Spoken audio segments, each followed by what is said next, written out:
Two I point mean, and a half edition.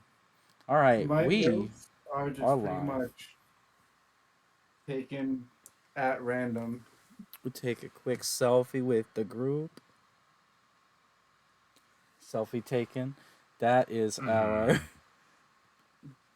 Or is it? Join us for some dragons. There may also be dungeons. Are you I promising mean, there will be dragons? Are there? Marguerite is part dragon. Exactly. We kind of have dragon. Here we go. Marguerite is part dragon. Martine really likes money. So. Yeah. You're not. Martin needs to pay off his student Is loans. Marguerite part dragon? Is he? I've got the draconic bloodline. That's right. Hmm. Okay. Yeah, Martine's not going to be able to pay off his student loans for 20 fucking golden adventure. It was your first adventure. I think we have to establish how much student loans you have. Yeah. Yeah, how No, much? he's only got like 20 he's only got golden $100, adventure? but he's really bad. 20 golden Of energy adventure money. is very working class. Okay. $20 an adventure is pretty solid because you'll probably be paying your student loans off for the next 40 years.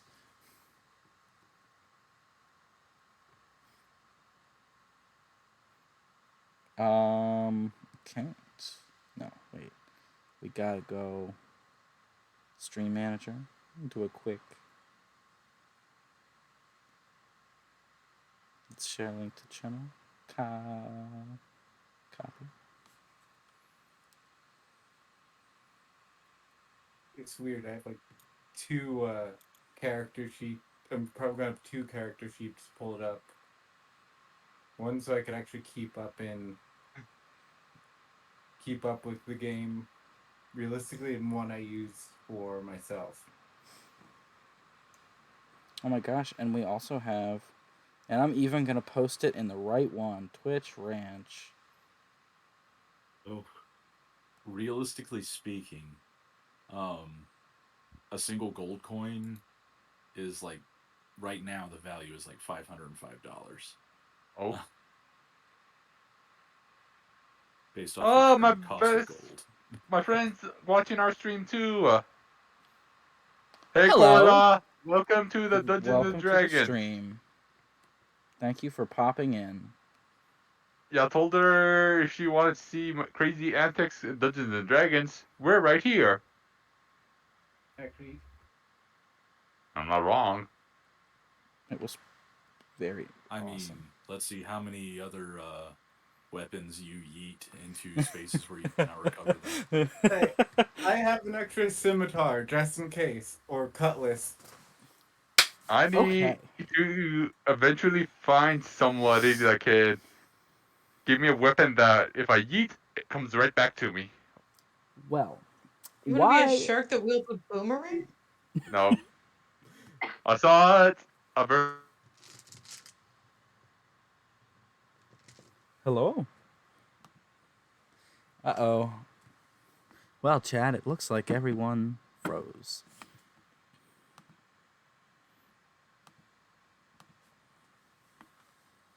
La la la la la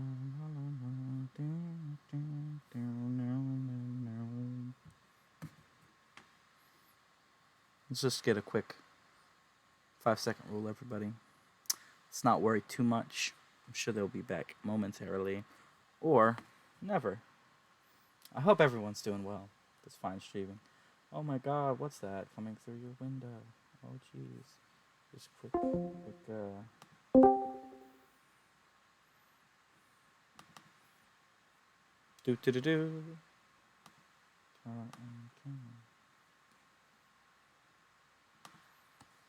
It's gonna be okay.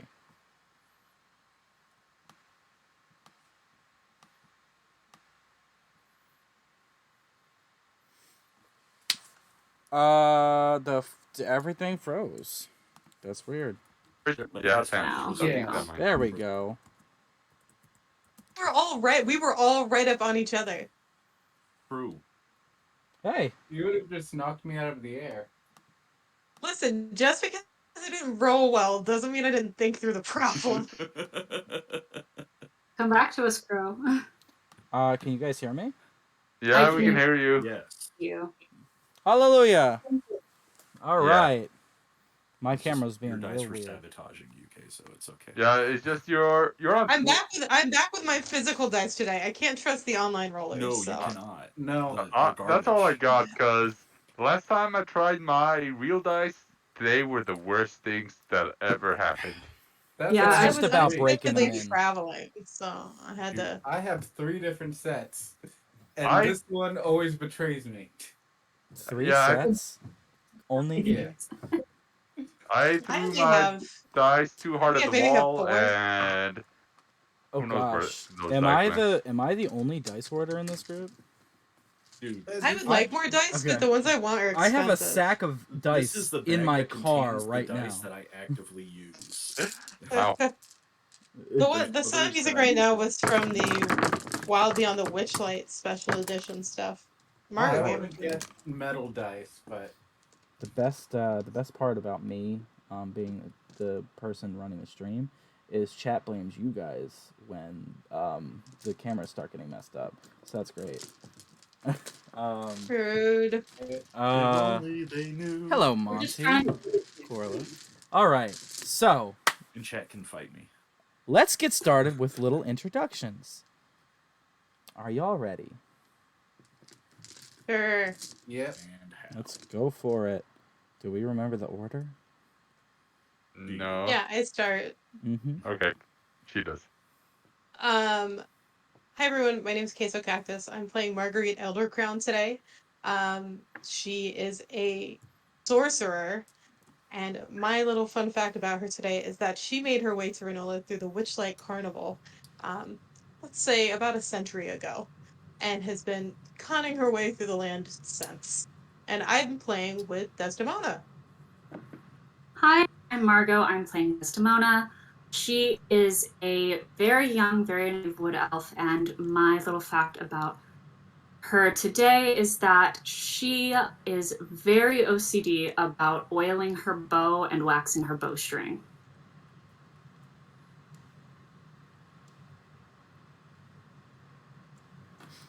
Next, Who's next, Crow? Is it up me? on the King Shark is next. Sorry. Hey everyone, I'm Remember King me. Shark One here. It's just saying my normal PlayStation username and maybe Twitch, but anyway, I'm playing Kerrigan Trenchjaws. He's a Sharkin paladin of mine, and one small fact about him is that he lost his father and brother to something that may share later sessions, but the family he still has is his mom, his younger sister by a year, and a set of quintuplets that are 9 years old at home. So, no surprise he didn't want to stay at home for the moment. So yeah. Awesome. Hi, I'm Joe. I'm playing Martine Strongheart, our dwarf artificer and party brain cell. Well, Hey, fun that's fact fucking about rude. him. Is it inaccurate?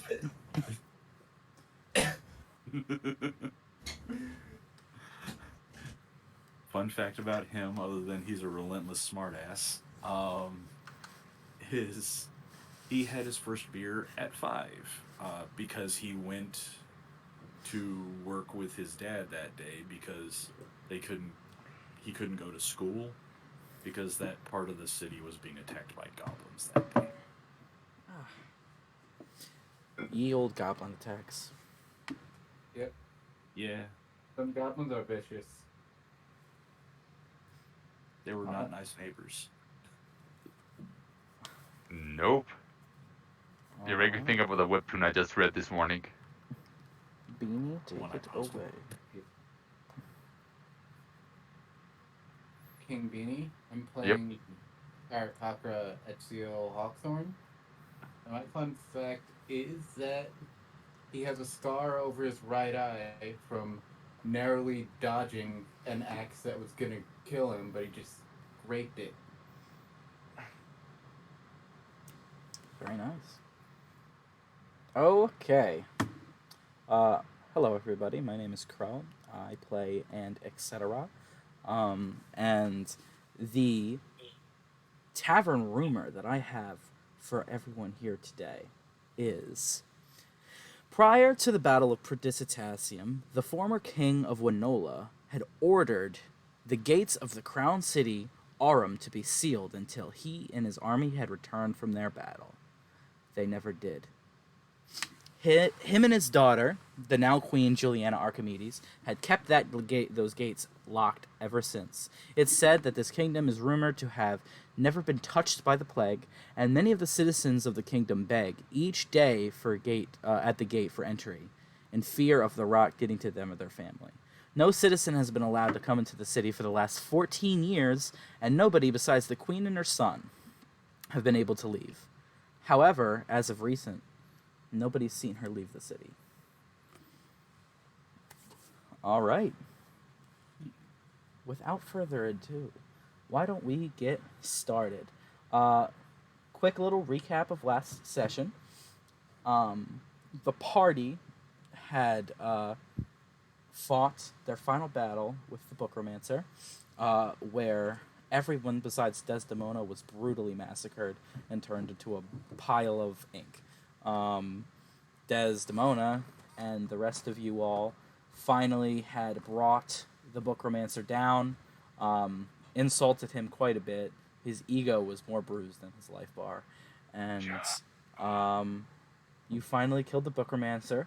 You returned to your world, and maybe caused a little bit of havoc in the real world with book magic. Who knows? You were invited to a wonderful sounding ball by the Duke of by the Duke, and you all got some masquerade masks that you had this really trippy experience with. So let's kind of get into the world. Desdemona, you feel cold. Very, very cold. And wet as if you're in water. But then you begin to look around at yourself. You're covered in ink. And suddenly, you're at the volcano that you were at just the day before. You watch, helplessly, once more, as your friends begin to melt, one by one, around you. You hear their screams, calling out to you, begging you, pleading you for their lives. Why didn't you save us, Desdemona? Why? You hear your father call out, Desdemona, help me! And the world begins to leak and fade around you. Around you, you see a void, and those ink monsters that you saw on the ship begins to surround your father in the darkness. They tackle him and pull him to the ground.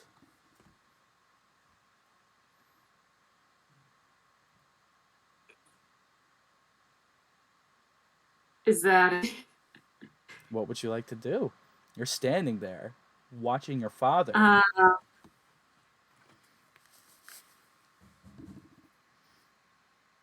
Can I run towards him? You can.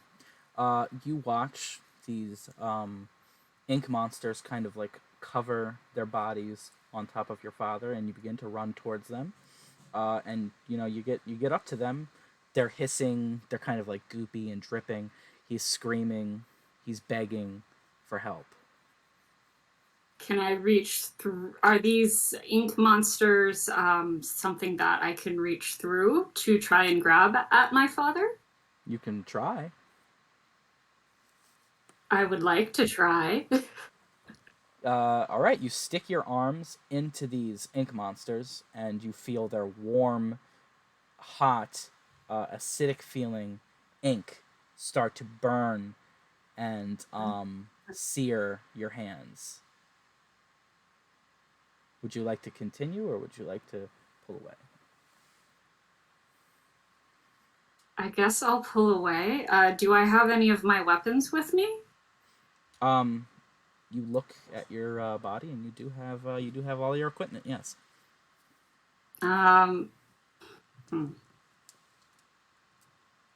You do feel extreme burning pain in your hands. Why don't you make a strength check for me? Oh, that's not good. Oh, that's really not good. What's a 6 look like? 6. You are not able to pull your father out of this burning kind of inky kind of creature's grasp, and one of them turns around and kind of shoves you out of the way, and you watch as they begin to melt onto your father, and his screaming starts to stop. Oh, that's not And good. he is covered in a pile of ink, and he's just laying there. Have the ink monsters dissipated, or is The ink that still monsters going? have indeed dissipated. Okay, I guess I will run up to my father now again. So you kind of run up beside your father. His body is just laying there, covered in ink. He is not moving. I'm gonna like lean down and like put my ear on his chest and see if I can hear any breathing or heartbeat. You do not. His heart is not beating. There is no breathing. And then you start to hear a whirling noise from behind you. Swishing. And from behind your shoulder pops him up once more. The bookromancer. Oh, poor, poor Desdemona. All of your friends died, reduced to puddles. Now your father, too, shares the same fate. But not you. Never you. Des, you watch. You will just watch as everything you've ever loved will fall to ruin, consumed by ink, and it will all be your fault. You fucking bitch! Can I attempt to tackle the source of my nightmares? You can attempt to tackle him. Go ahead and make a... Yeah, go ahead and make it like a strength. He will roll opposed. 17. 17. So with a 17, you do manage to successfully tackle him. You kind of get your arms around him. He's very warm, and he kind of like covers your arms with ink, and you kind of like shove him onto the ground, and tackle him. And he's like, "You think you can hurt me here?" What would you like to do? You kind of have him in a tackle.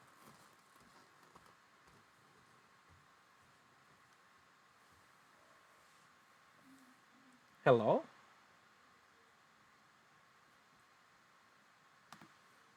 My hands on his chest. Uh-oh, Crow, can you hear us? Hi. Crow? I can hear you now. Things got welcome really back. weird Hi. for a second. Okay. Yeah. Sounds like when Desdemona was having heat stroke. Desdemona is going to like, not really like punch him in the face, but just sort of like pound at him wherever she can reach. Okay, you're just gonna start like swatting at him. Where are you Yeah. on him? Puddles of ink start to fly from his chest, or from his face, wherever you're swinging at him. They kind of like splat around, and you're just like wailing, and he's just, "You can't hurt me. You're powerless. You will succumb to me eventually, Desdemona. But you can prevent this. You can prevent your friends. Killed you once, I'll kill you again, you jerk face. You think you killed me? You don't know what you've done. I'm only going to be more powerful. But I will consider sparing your friends and family and everything you care about in exchange for a price." I don't make deals with jerk faces like you. I'll go down. I'll kill you too. Desdemona, as you wail and slam at this bookromancer's face, he starts to kind of fade into his own robes, and he says, "We'll see about that." And you jolt awake in your room in a cold sweat in the crow's nest. Everything seems normal once more, but that nightmare felt so real. Everyone else, you also wake up in your rooms. You all have very great nights. Beds were very comfy, slept like babies. Ezio and Marguerite, can you please make Constitution saving throws? Please leave me alone. With Constitution. I rolled a 16. 16, okay. Give me a second. I'm sorry, it's a 15. I have a -1 to Constitution. My con, that would be a 15. All right, you both are not hungover, thankfully, after getting absolutely shit-faced last night. Love that for me. Love that. But, Do I still deal with that recurring nightmare again? you Or did I- happened to have a good night's sleep last night, actually. Okay. It might have been the alcohol, but that also might be a bad thing to tell you. So, from somewhere in the tavern, you smell aromas of food waiting for you somewhere. Sounds like somebody is preparing a feast somewhere in the tavern. What would you all like to do? I wake up and get out of my room to find this feast. Okay. Is there a room to just train? There might be. So that's where Ezio's going. He's gonna just train swordsmanship for like an hour. Are you just gonna wander endlessly around this magical tavern, or you're just gonna you wanna just look for it yourself? I'll probably ask. Okay, we can get to that. Everybody else. I'm going to work on a couple new inventions that I've figured out last night how to power and make work. Gotcha. And I'm gonna work on the sketches for something I'll hopefully be able to make soon. All right. Marguerite and Des. I'd I'm like going to. to go, Des. No, I insist. Okay, fine. I would like to do some weapon maintenance on my bow and my arrow and my scimitars after that Okay. to sort of ground myself. All right. Cool. And Marguerite. I'm gonna go find coffee. So I assume I'm going back to the main tavern area. Okay. So, Marguerite, Ezio, and Kerrigan, you all leave your rooms, while the other two, you are staying working on your inventions and your bowcraft and such. Marguerite, Kerrigan, and Ezio, you kind of all leave your rooms around the same time, and you kind of spot each other in the hallway.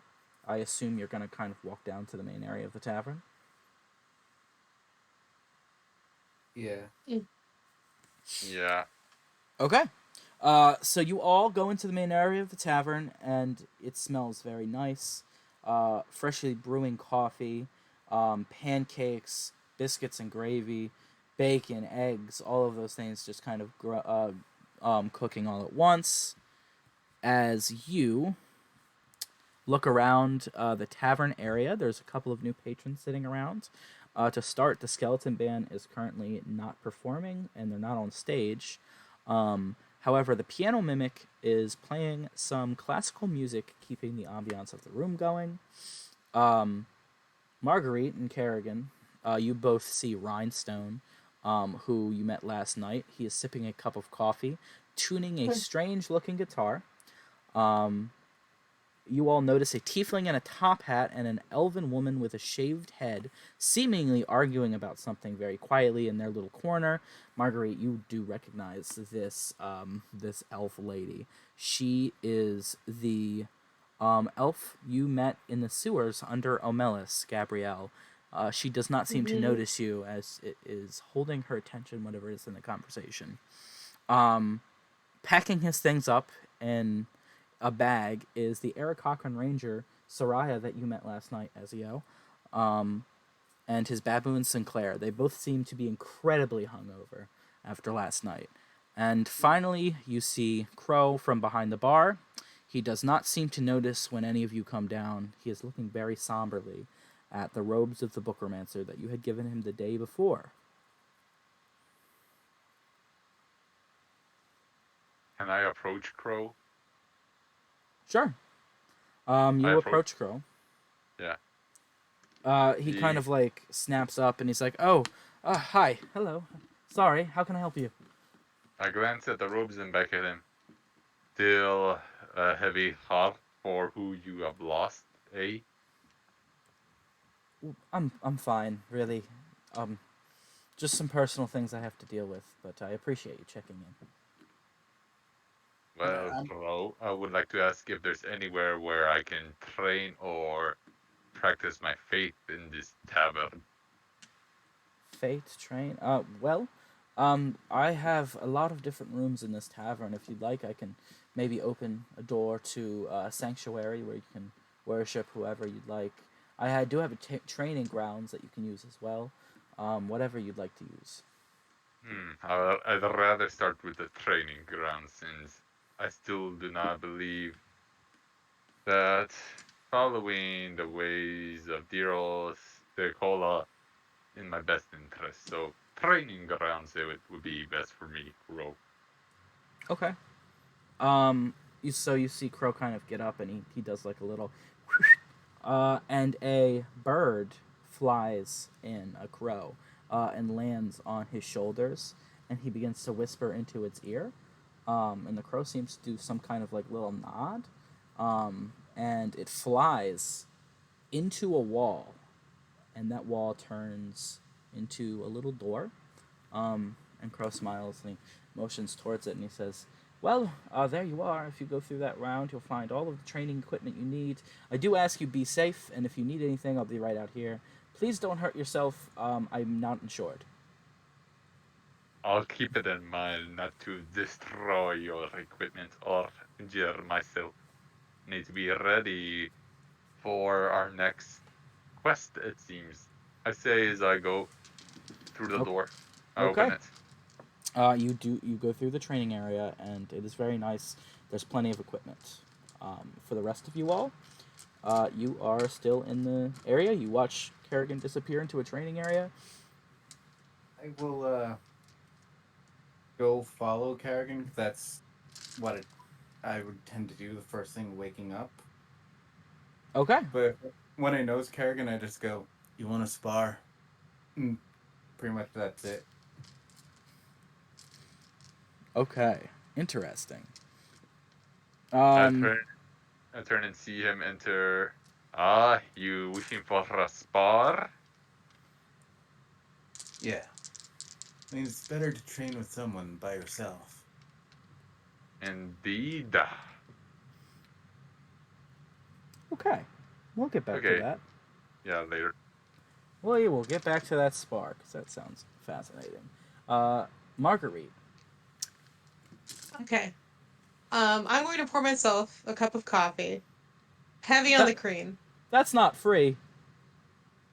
I don't care. Okay. Well, you know what? First round's on me. Okay. Thank you. I appreciate it.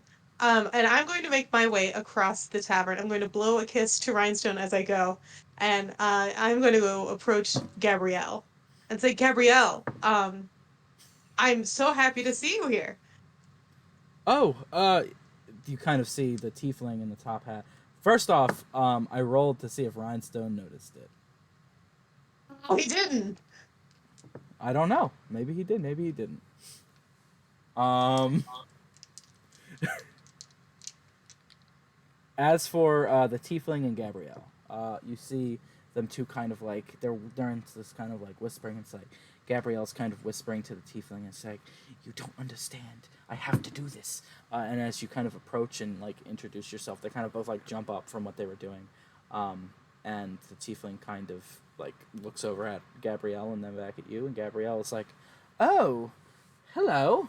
You're the not princess from the sewers." Well, it appears that you finally Indeed. made it to the crow's nest, huh? I did. Roped into a job of really questionable morality right at my arrival, but I did indeed make it. Thank you so much for your help. Um, what brings you out here? Well, I do conduct a lot of my business here, as a matter of fact. I'm just having a quick uh, business uh, business transaction, we'll call it, with my partner over here. I turned to the tiefling in the top hat and I introduced myself. My name's Marguerite. It's a pleasure. The tiefling, whose horns are kind of like sticking through his top hat, he kind of Mm-hmm. pulls his top hat down, and it like just like comes out of his horns, and he kind of tips his hat to you, and he puts it back. He says, "Hello, my name is Unfortunate Malfortune. It is a pleasure to meet you." I'm unfortunate, malfortunate, Unfortunate Malfortune, but you can call me Mal. malfortune. Oh, I love that name. Thank Uh, you. well, Gabrielle, it does look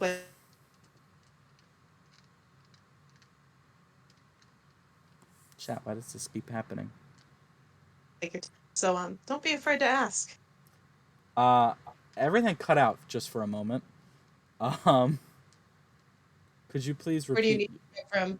Mm-hmm. right after you said how cool his name was? Yes. Um, I say, well, Gabrielle, it looks like you and Mal are terribly busy, but I am in your debt for getting me out of that god awful city. So if you ever need any help, don't be afraid to ask. Um, I am quite talented in my ways. Well, we are always looking for help, and kind of Mal kind of like it's just like, hush, hush, dude. Are you sure we can trust this one with that? Um, and she's like, well, I'm not really sure I can trust you, but I do anyway. And he kind of just like, ha ha, very funny. And he's like, I appreciate your offer, Marguerite. If you're ever looking to, he kind of like looks like he's trying to carefully choose his words. If you're ever looking to fight in the name of freedom, please look for us. Can I expect to find you here, or should I be looking somewhere else? Uh, well, you know where I reside. As for this one, Mm-hmm. I don't really think he wants to get too into that yet, but we do often come here, so you'll probably see us here from time to time conducting business. We're working on some plans right now. Um, but if you're ever looking to fight the good fight, just come back to the sewers. I'm sure you'll find my people. How could I miss them? Well, I probably won't be able to find you in the next couple of days. I've been invited to a very fancy ball. Um, but if Uh, you need me, I am running with a very sore thumb of a group. you, So you, look for a bird, a large shark, and Mm. yeah, that'll point you the right way. I'll keep that in mind. Did you say you're going to a ball? I am going to a ball. Um, Something about prestigious people, and well, you know me. are you Excellent at going? blending in with prestigious people. Are you going to the Duke's ball? Yes, as a matter of fact, the masquerade. Well, I suppose that I will see you there.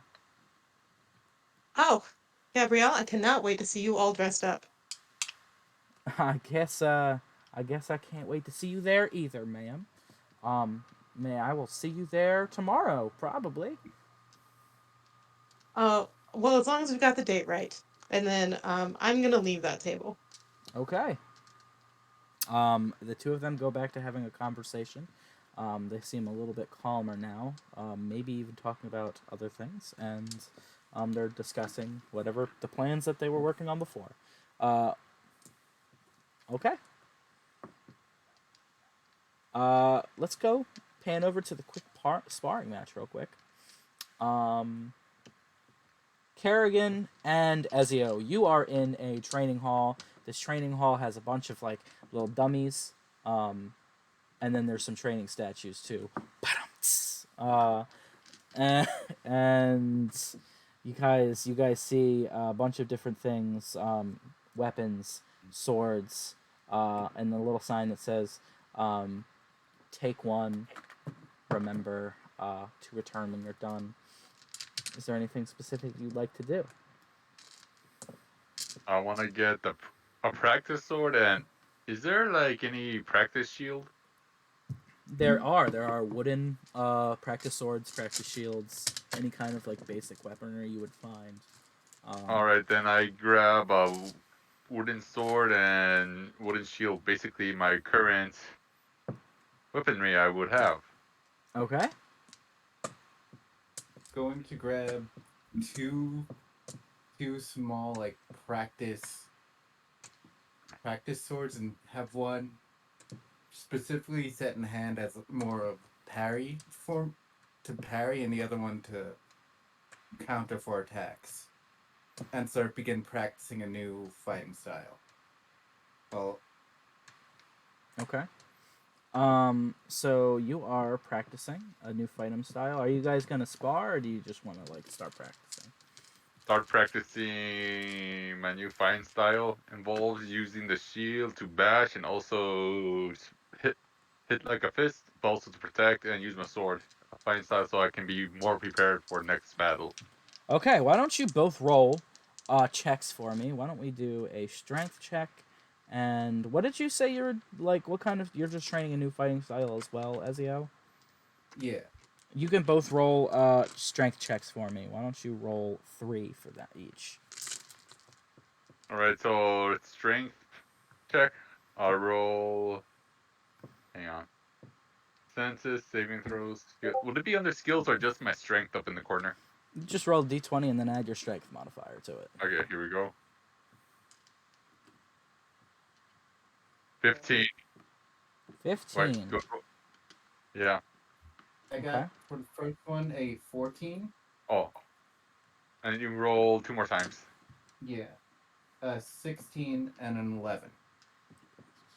Okay.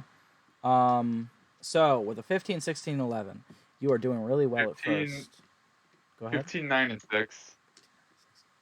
All right, 15, 16, 11. So with a 15, 16, and 11, Kerrigan, you are watching Ezio just eat it up over there. He's like fighting nothing, practicing on a dummy, just like wham, wham, back and forth, doing really well. He kind of like starts to get a little less energized towards the end and takes it a little bit more slow.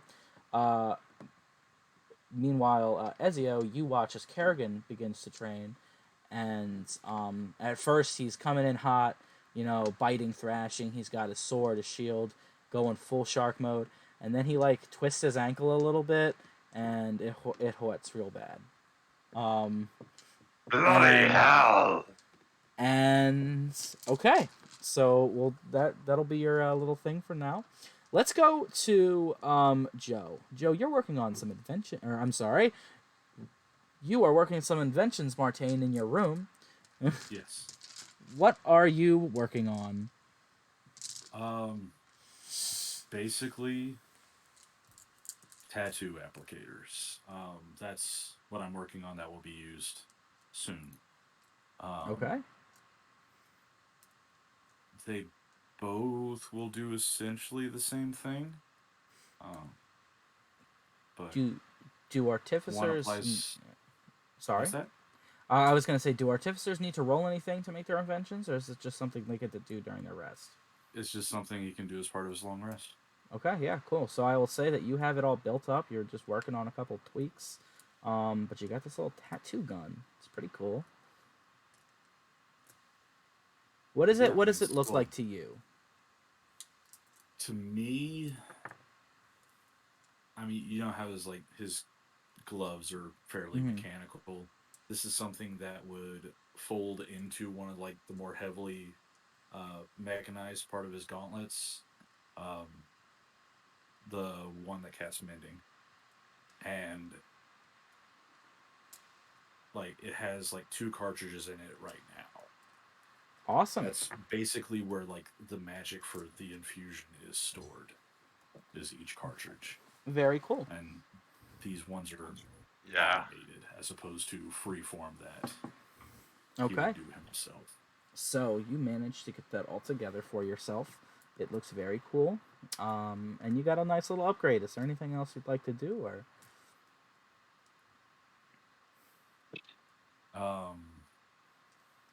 I mean, other than just like drawing up his plans for a cannon he wants to design soon. No, Okay. that's all he's got. All right. Cool. Let's go over to our girl Des, who is working on her equipment. Your oil. You said you're oiling up your bow. I have my scimitar out as well. I'm polishing the blade for that.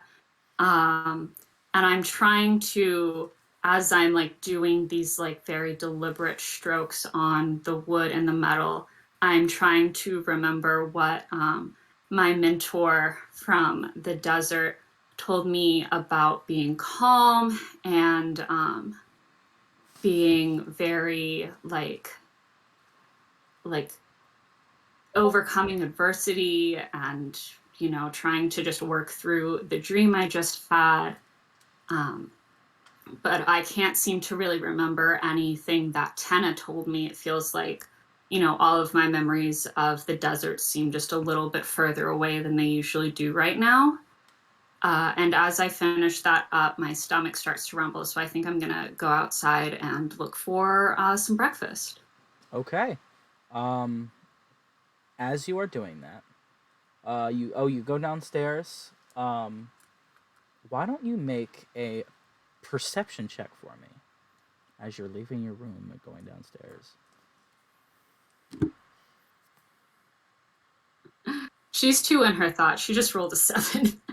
Okay. That's all good. You walk downstairs.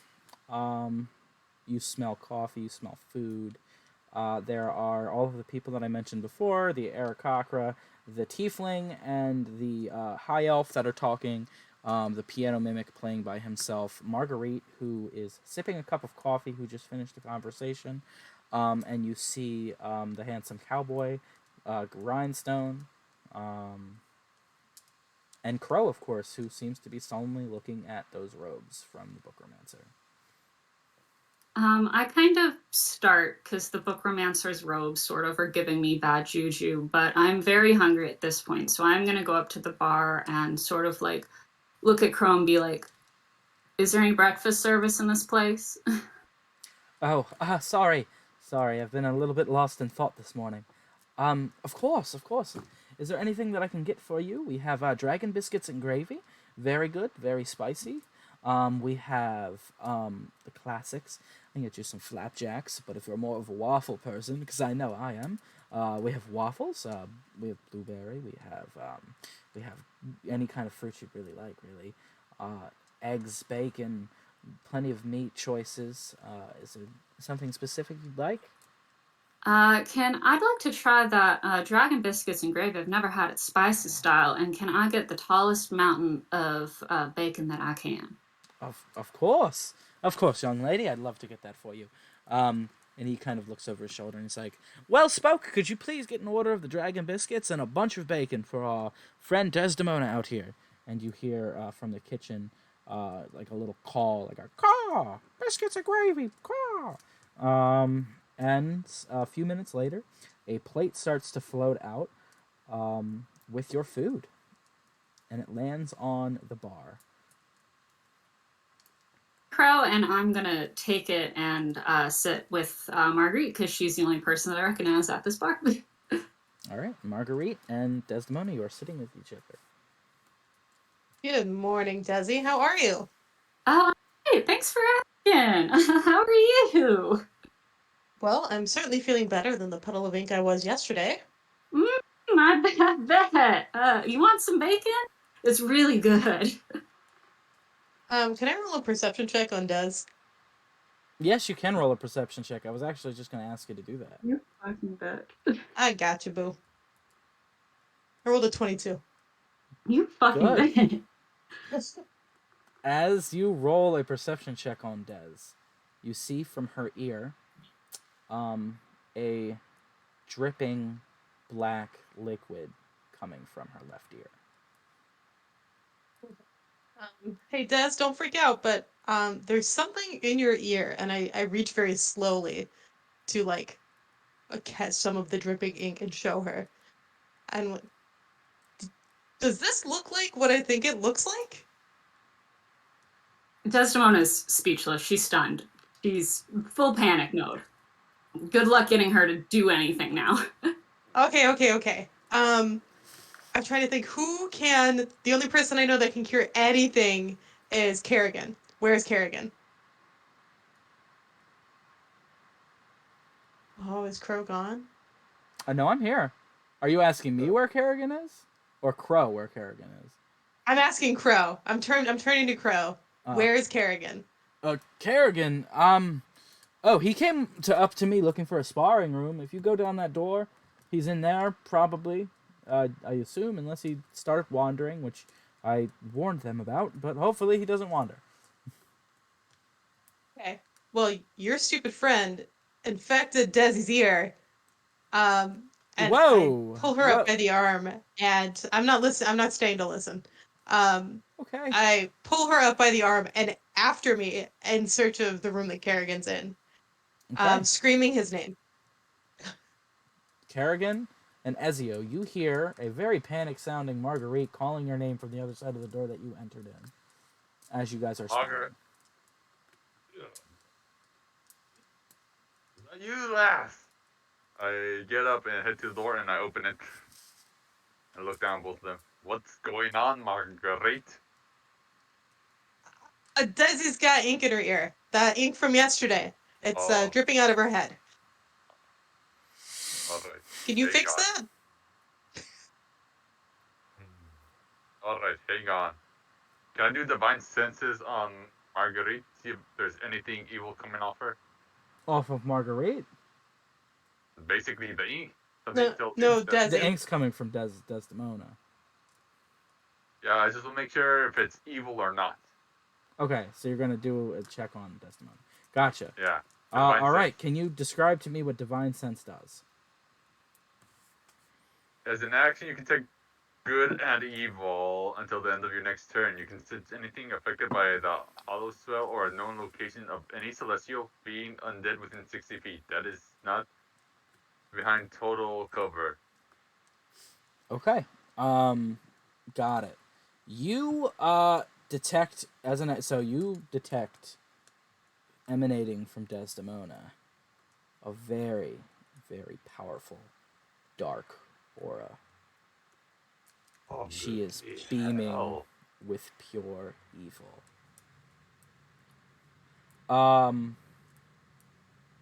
You are hearing a bunch of commotion from upstairs, by the way. So if you're good staying upstairs, that's fine, but you're also welcome to join the group. I'm hearing the commotion upstairs where I'm at, or I'm hearing it from downstairs. Well, you're hearing it from upstairs. So you're upstairs. Am I hearing it coming downstairs. from? Yeah. Okay, coming from downstairs. Yes. Then turn back to the more. Then yeah, I pack all my stuff up and start heading down that way. You hear Martine, as you kind of start walking downstairs, you hear Kerrigan calling for Crow. Crow, kind of like in a panic, jumps up and he's like, "Oh dear!" And he starts to walk towards the door and he says, "Hello, Martine. It appears your friends are in a bit of a pickle. I don't know what's going on." And he walks in. Talk. Let's go. Hello. What is going on? She's got the ink monster in her ear. The ink monster? Yeah, your friend turned us all into ink yesterday. And now her head's full of evil ink. And I blame this solely on you. That is a lot of. I only woke up a couple hours ago. That's a lot to. Hold on, whose head? What's her head? He points at Desdemona. Yes. I Okay. have seen something evil resonating within Desdemona, so unless you can tell us what the hell is going on, you can forget about us helping you. Now tell us, what did you make your friend out of? What spells, what demonic demons have you made to create your friend? Because right now, he is hibernating within our friend. It. Okay. He was made out of some minor necromancy spells. I don't know what's the deal with all of the ink, but the spell that I use bound him to the library, so it's possible that the magic that was inside of him were connected to books. The ink. I don't really know. Maybe I could take a look at your friend, Desdemona. May I take a look? What's going on? She's like in pure shock. She's not going to answer you. She's like wide eyed, like just sort of like, I don't know. Marguerite probably still has her arm. Like she hasn't moved. I do. I'm gonna hold her hand and I'm gonna say, Desi, we're gonna let Crow look at you, but if anything starts bothering you, you let us know. All Still no right. answer. Don't worry, dear. I'll do my best to take a look. And he is going to kind of like grab your head, just kind of cock it to the side and start looking inside. And he's like, "Well, that is a lot of. Oh, that's not supposed to be in there. You should probably clean your ears out more often." He kind of takes like a little rag out of his coat pocket and starts to wipe. And he says, "Oh dear, what is? Oh, gross. Oh, sorry." And he says, "It appears you have an earworm." Here, what? An earworm. It's a worm that crawls into your ear. It is a very evil being. But a simple fix. Everyone froze again.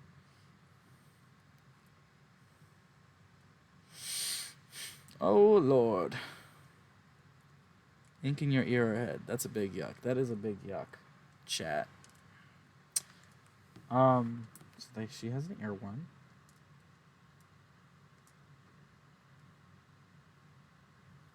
La la la la la la la la la. So how you doing, chat? Corla. Good to have you in chat talking. Monty, Beanie, and Queso. Of course, you're part of the stream, but it's still fun. All good vibes. Let's leave and come back and see if that works. Okay, so what's the Oh, fix? can you hear us? I do Crow, true. can you hear Hello. us? Yeah. Crow, I can we're hear right you now. I can hear you. Can you hear Everything us? is Yeah. back. Can you hear us? All right. Well, now it looks like Okay. with double speed.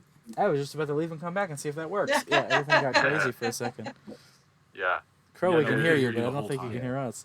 Oh, Whole that's cool. Nobody else could hear you. So, We can hear you. anyway, where was I? Chat, Earworm. it's his internet. Yeah, not earworms. us. So it appears that your Hardwired friend. in. It's not me. It appears that your friend has an earworm in her head. Okay, so what do we do? Well, Would cure wounds get rid of it from her ear? we could try smacking it out. I'm don't sorry, think you that's want to the what? smartest idea. I'm Excuse the kidding. We absolute don't have fuck to outta you. smack it out. We don't Does need to anyone joke about it. have? It's fine. Does anyone have any tweezers? Yeah. I have Um, rules. Would you like to do it, or should I? Could I cast cure wounds, see if that helps? You can. He said we have to physically remove it. You Oh, can. never mind then. You can cast Cure Wounds if you'd like, but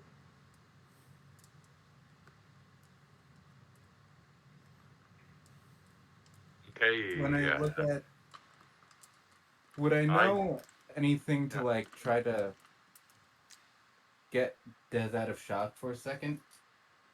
just from like personal experience? I Of being in I don't know. shock. Desdemona, you begin to hear this. Don't let them touch me, or else I will eat your brain. I am just going to start crying unconsolably. That's what everybody else is saying. Okay. Uh, I'm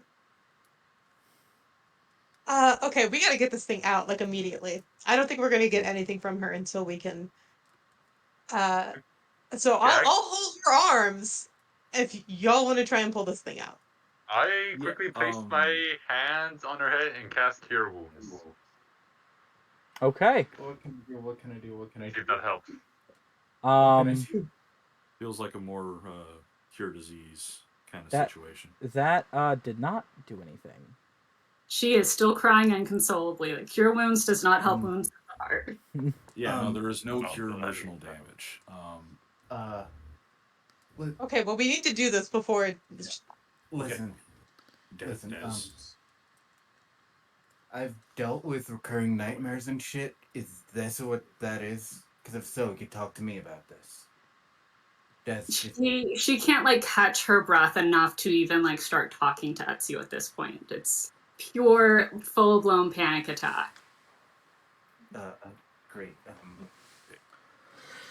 Des, I'm gonna try to get that thing out of your ear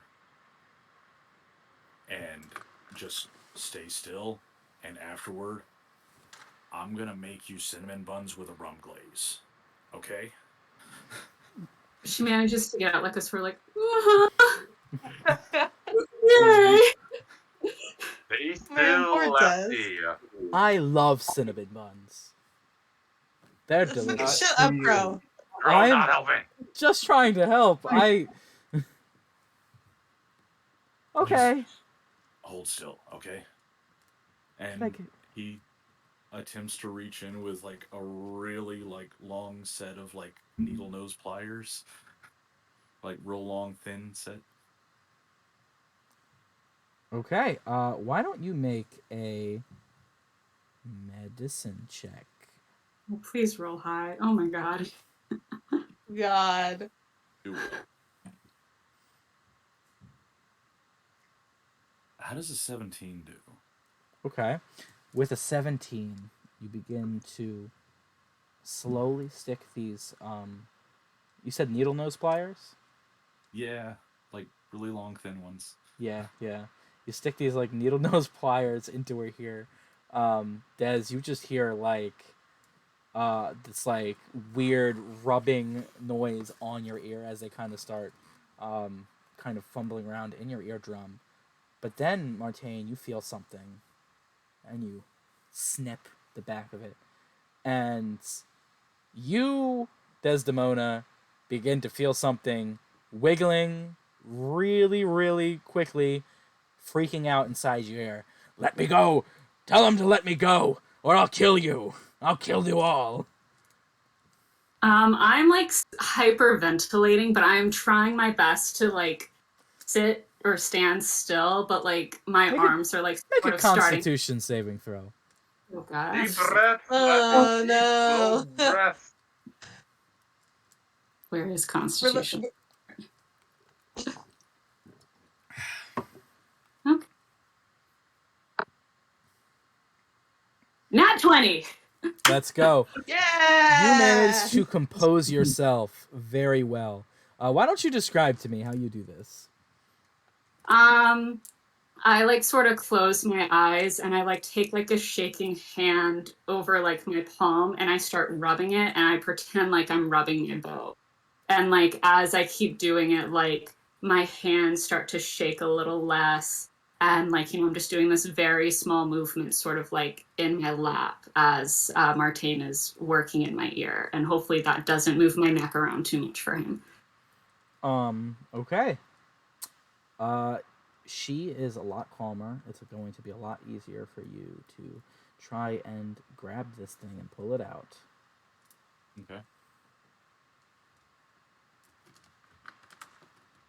What would you like to do? You have a hold of it. Remove.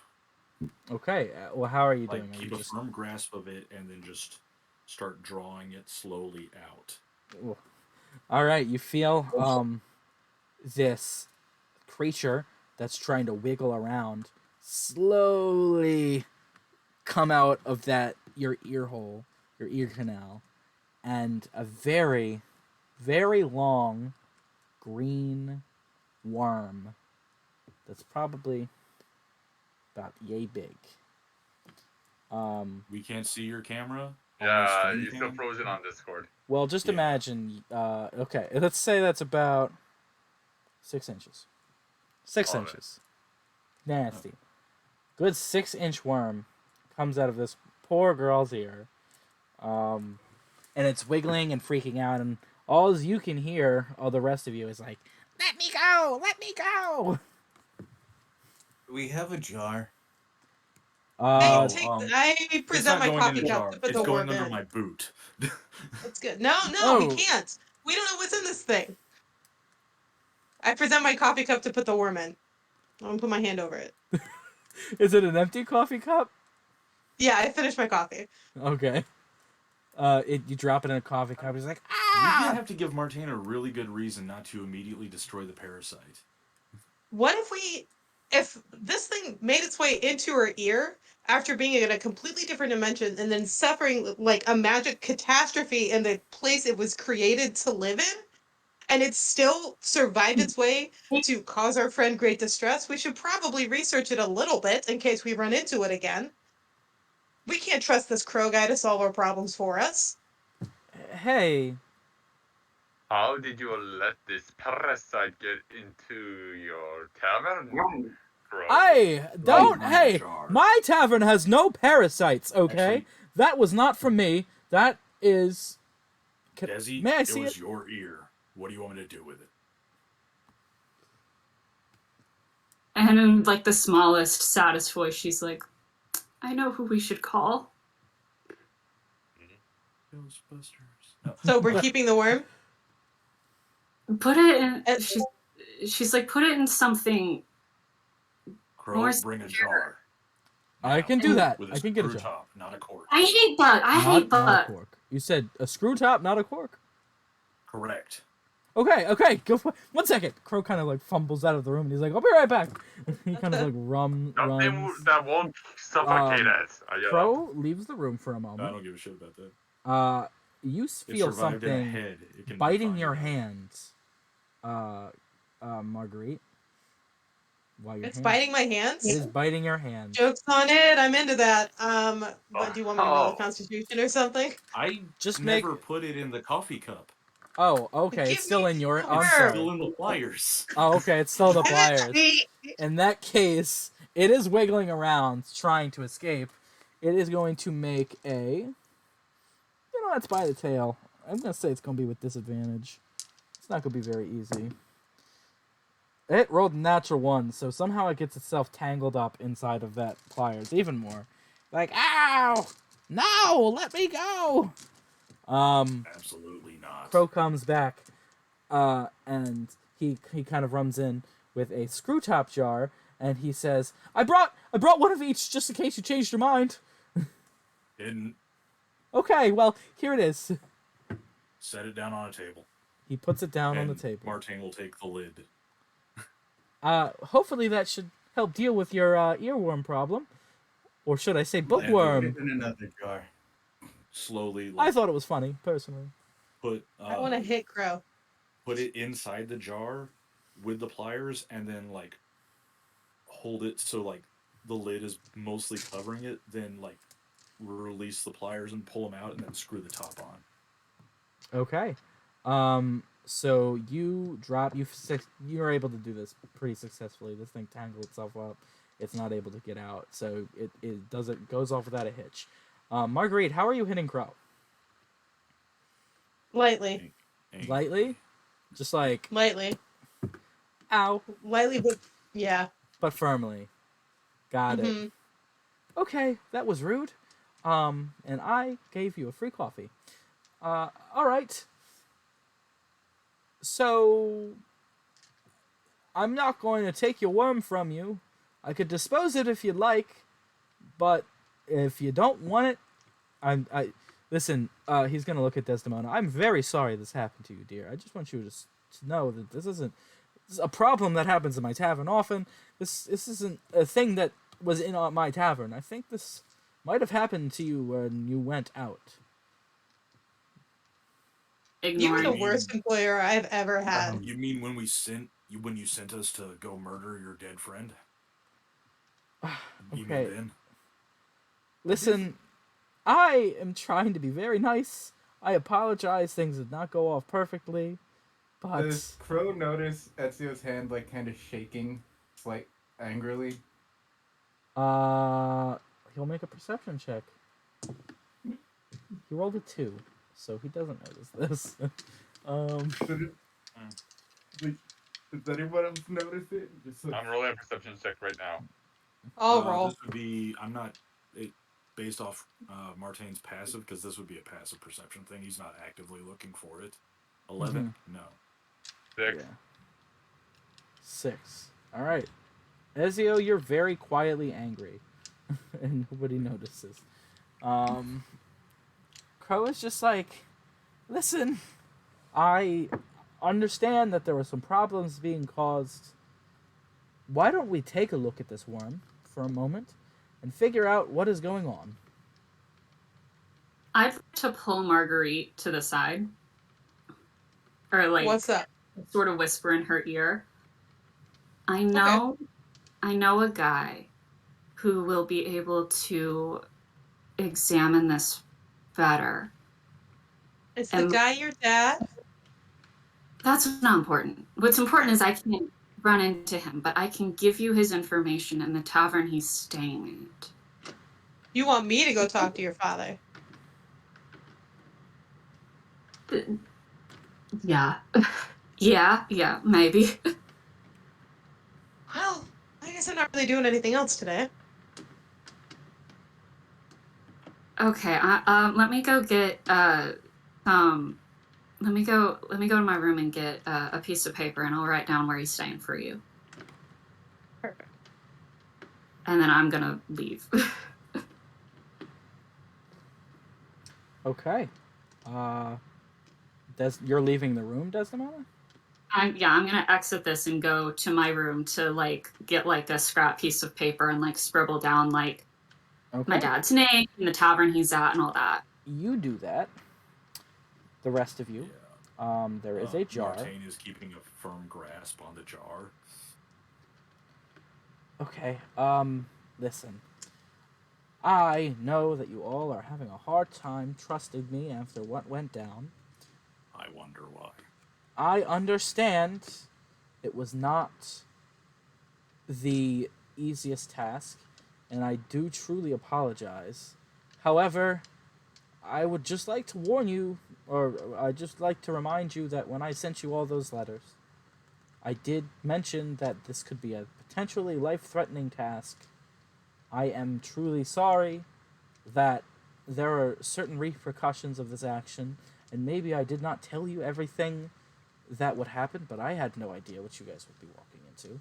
I had no idea what his I'm not so mad capabilities with you for sending us on a dangerous mission. My problem with you is your inability to tell the truth or do the hard things yourself. Crow is going to That nod. and you sent a bunch of us to Children! You said We're fine. children, Grow. to clean up Yeah, your children. Crow's going to nod and he's going to say, I understand. Not everybody could understand something like that, and I do truly feel sorry that this all happened to you. I will let you all go to discuss by yourselves. Unless you have anything else for me, I will take my leave. I tap Crone's shoulder just to let it go. I believe forgive you for that. Just be honest, please. I understand you didn't know this would happen. I will be as honest as I can be going forward. I bid you all Crow, a good day. Yes. before you go, How can I help you? I'm going to tell you something my dad told me. I don't want you to be sorry. I just want it to not happen again. Okay. I don't know what kind of relationship you had with your father. And I Really, hope he's that kinda you're not awesome. projecting in some kind of weird way. But have a wonderful day, Martine. Truly, all of you, have a wonderful day. This has been really weird. I'm gonna go back and um, drink a cup of coffee and maybe put a little whiskey in it because I need it. And it's 8 a.m. Thank you all very much. In a little bit, I'm going to take over your kitchen. What?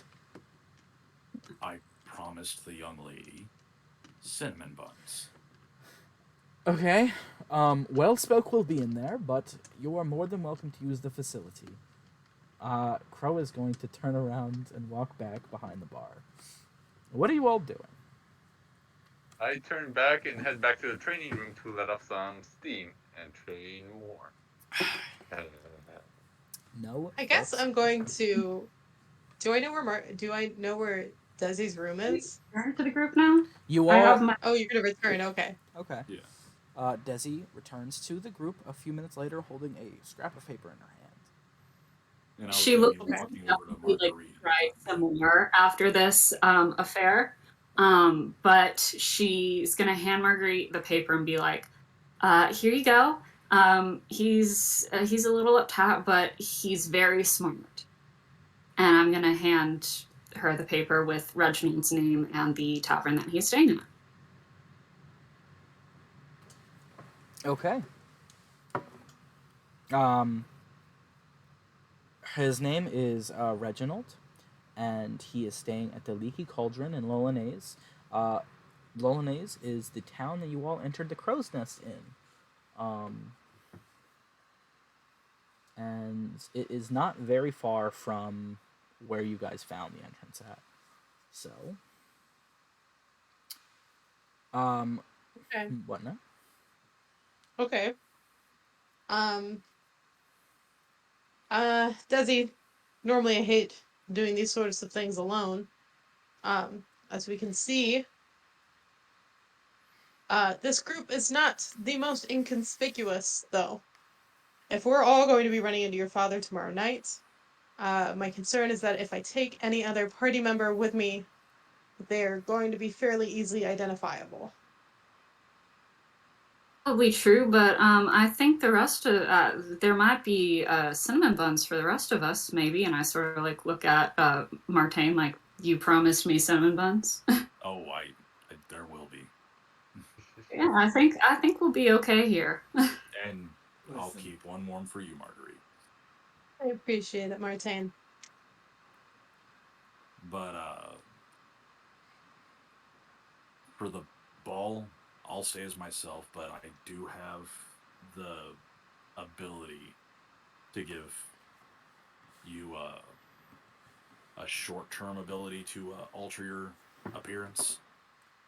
I mean, it only lasts about an hour, but In all honesty, I'm not that concerned about it. You should have seen the amount of elves in that city, gilded and dressed to the nines. No one's gonna recognize me, especially not with that mask I picked up last night.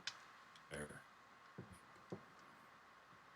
Okay. And I'd rather you reserve that talent for someone who may be more desperately in need. Looks pointedly at Dez. Yeah, everyone looks at Des. I mean, I ain't gonna say no to a free disguise. And you said your dad was a bit of A rod up his ass, maybe. I mean, you know. well, no, I mean is that his profession? Because Being a hard ass? No. His profession is he's a researcher. We actually came into the town to study the rot. okay, um, well, No, all right. is a I don't know the if this is rot per coming. se, but I'm fairly knowledgeable of similar things. So, nah, if he gets anywhere near you towards at the ball, I would love to try to distract him. Oh, be my guest. I'd be happy to run the other way while you're busy. Desi, before I head out, now that we know this particular nasty invention was a bit of necromancy work, how familiar is your father with magic users? He has done some studies within different cultures who use magic. He is not a big magic user himself, but he definitely knows of it. And he will most likely be able to recognize any mal affected magic. He definitely has researched it in the past. He's had a I'm lot going to go. more than I have to read books. I'm going to bid my adieu to Martine and Desi and grab my gear before I make my way out of the tavern. You're not gonna take the head leech thing? Oh, yeah, I should take that. Maybe, just maybe. Maybe, just maybe, just maybe. The whole Okay. mission. Is there a way to knock out the leech so it doesn't try to escape while it's being transported? It is in I a mean, we didn't jar. punch. Yeah, It it's in is a full-shot scraping. jar that does not have any holes punched in it. Yeah. We gotta Unhand hurry. me, you wench! Leave me alone! You call me a wench again, I'm gonna throw you in the ocean. Martin shakes it before he hands it to Marguerite. Oh, ow,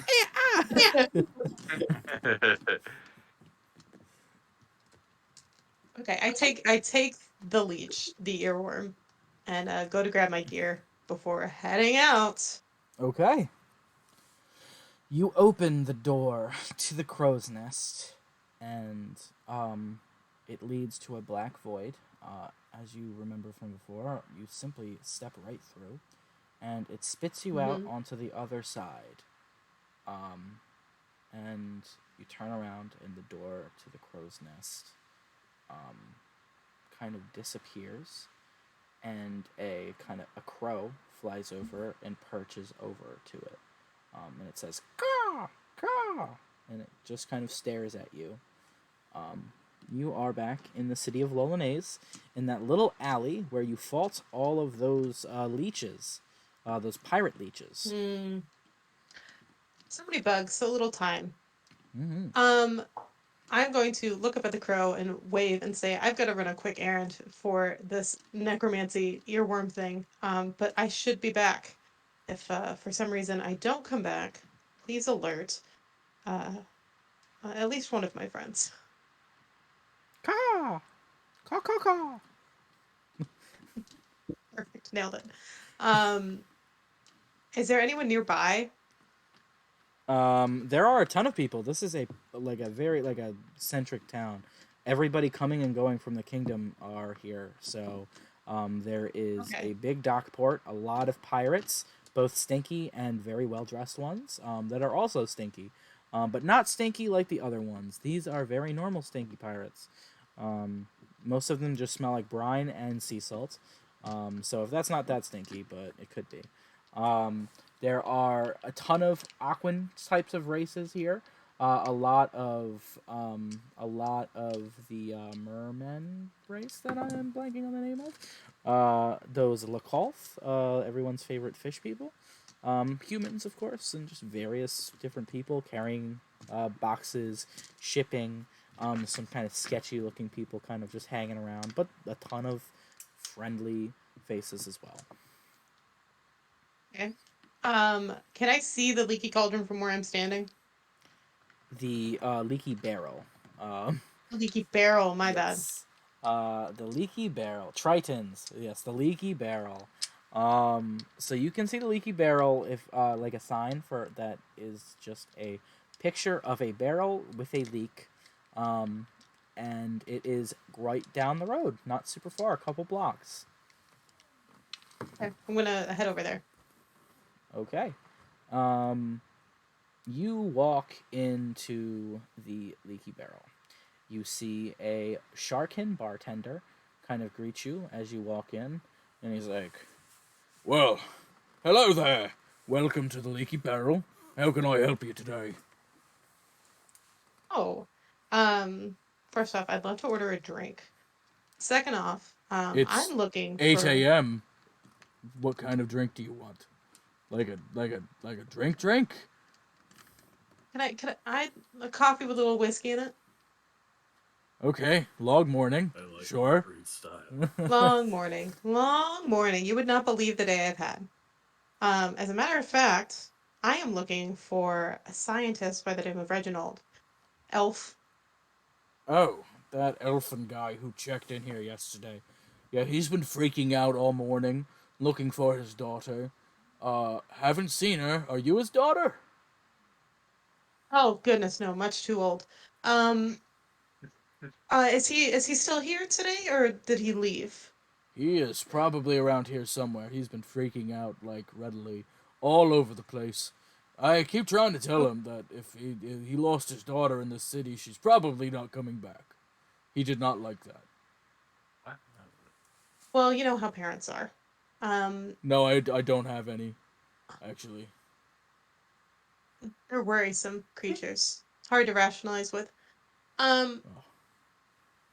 can I roll a perception check to see if I can see Reginald while I'm waiting for my drink? Sure. Why don't you roll a perception check? The Shark and bartender is going to pour this like really thick, chewy black sludge that smells like coffee, tastes like grinds into a cup, and then he's going to dump a lot more whiskey than he should into your mug. And really, it's not mug; it's a mini barrel, and he's going to plop it on the counter. Here you are. That'll be a silver piece. When was the last time you brewed a fresh pot of coffee? You're supposed to rebrew coffee? Honey, yes, Not every well. day.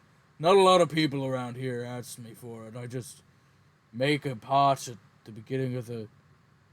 When's the last? When did I make this pot? Last month? Year? Uh, People don't order tell coffee you what, much. tell you what, you brew a fresh pot and remake that drink for me, and I will pay you double. Okay. He's going to grab uh, a bag of very cobwebby covered beans, and he's going to be like, "All right." He's going to take them, throw them in his mouth, chew them up, and spit them into a filter. And then he's going to take a jug that says seawater. It is very green, and he's going to kind of pour it over the grinds. And he's going to be like, "All right, just how a shark can like it back at home." Uh, Perfect. Thank you so much.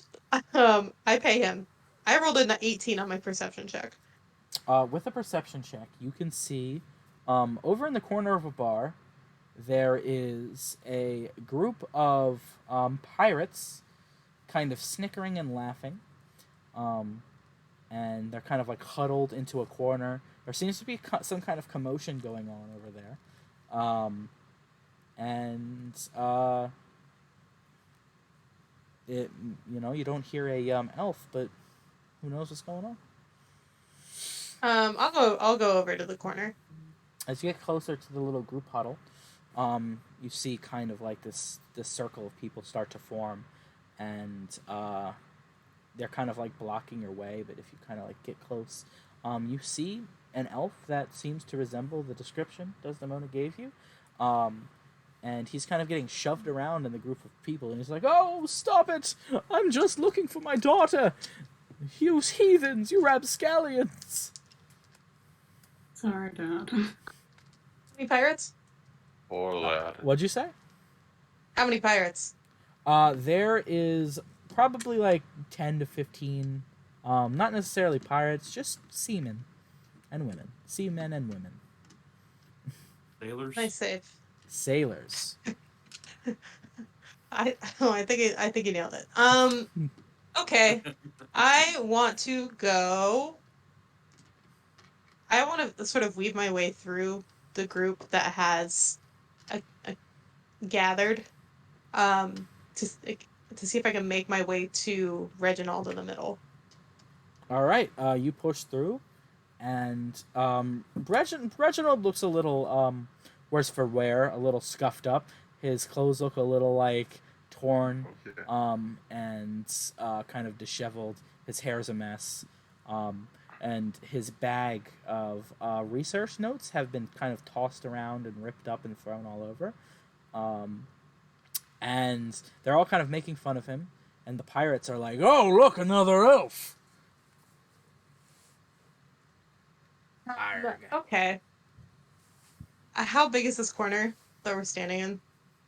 It's there's a decent amount of room. You can walk around, but like every time you kind of get close back to the pile, another one kind of shoves you back towards them. So Um, Ladies and gentlemen, as much as I would love to stay, I need this man's help most immediately, and surely you have better things to be doing with your morning than this. not really, honestly. This is a blast. But you're more than welcome to join in. No, no, I really must insist. This man has to come with me. Um, Well, I so say we maybe found him entertain yourself. first. Oh, I I don't see how this is any sort of help for you. And I'm going to take this man one way or the other. So you can politely let me leave, or I will make you. You are going to make us, all of us. All right. Let's see what you got, little lady. And you see Okay. 15 seamen and women pull out their little swords. Some of them have daggers, some of them cutlasses. One of them has a stick. I'm going to cast Thunder Wave. Okay, you cast Thunderwave. Would you please describe to the audience how Thunderwave works? Yep.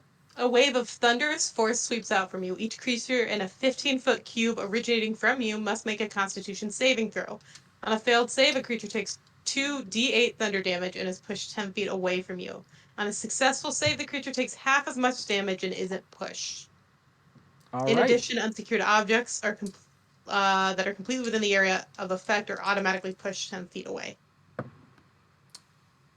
I am only going to roll for our boy Reginald. I'm going to say on roll of cool, you successfully get the pirates because that's a good idea. Thank you. You watch the rest of the Oh. pirates that were gathering around you kind of like go in as if they're about to like, give you the old pirate jab, especially the one with the stick. He looks really ready to like bonk you. But just as they're about to come in, you just hear Queso just like Thunder Wave and Marguerite Thunder Wave and push all of these people back. Behind you, Mr. Reginald's hair stands up on end. He's like as if like static electricity. His hair is very frizzled. And he's like, "Oh gosh, would you please roll damage for that?" Sure.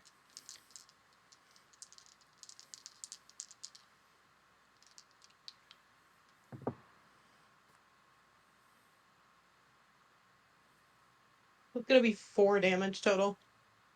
4 damage. Okay, so Reginald is gonna take 4 damage. That does not. This is a great start. Reginald is in pain, but it's not as bad as the emotional pain. And he's going to be like, I want to say thank you. However, I don't know if you truly helped me. He's going to start picking up his notes. The pirates are kind of like disheveled and crashed into a bunch of stuff. You broke a couple chairs. You broke a couple tables. You broke a couple pirates. And the bartender's gonna walk up and he's like, "Oh my god, my bar! Oh, it was already kind of bad, but like this is worse. It's gonna Oh, I think it's fun. Everyone needs a redesign every once in a while. no, you have to pay for that. You can't just break tables and patrons." Well, you were gonna let them break this patron. Where's that rule for them? These people have been here for years. This man came here 2 days ago. So you're just gonna make up rules for people that are new to the establishment? When you give me a lot of money, yes. I'm a paying patron. I came to get this man, and I need his help. The fact that these people were trying to beat him up for searching for his daughter, and you neither helped him out of this situation or helped him look for his daughter. I'm sorry. Let me My take this man, and I'm not. 15 customers kind of beat the one. I'm not gonna lie. Well, yeah, they were trying to beat him. And your customers are shit anyways. I'm taking this man. I'm not paying for shit. And I will see you later, Mr. Sharkin.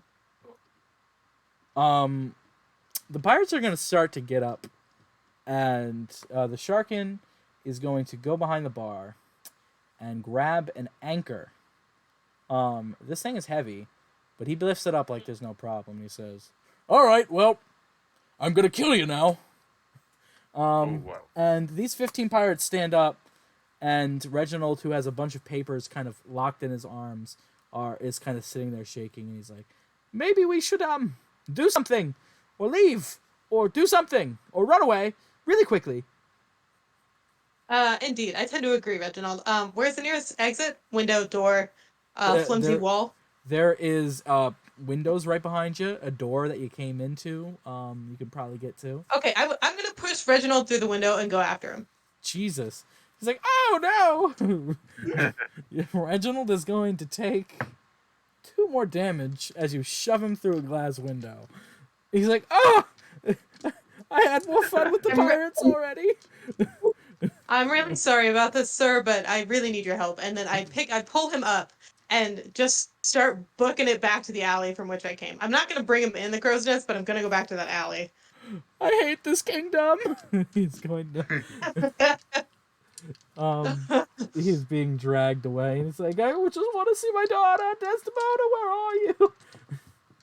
Where are you taking him to?" Just the alley outside of the crow's nest. I'm taking him to the crow's nest. And so Okay. in my head, I'm taking him back across the square. You run down the street and into an alley. Why don't you make a stealth check, and Reginald will also make a stealth check? Oh shit! Come on, Reginald. I've got a +4 to stealth. That's pretty good. That will be a 23 for me. Reginald rolled a 19, so you guys are both okay.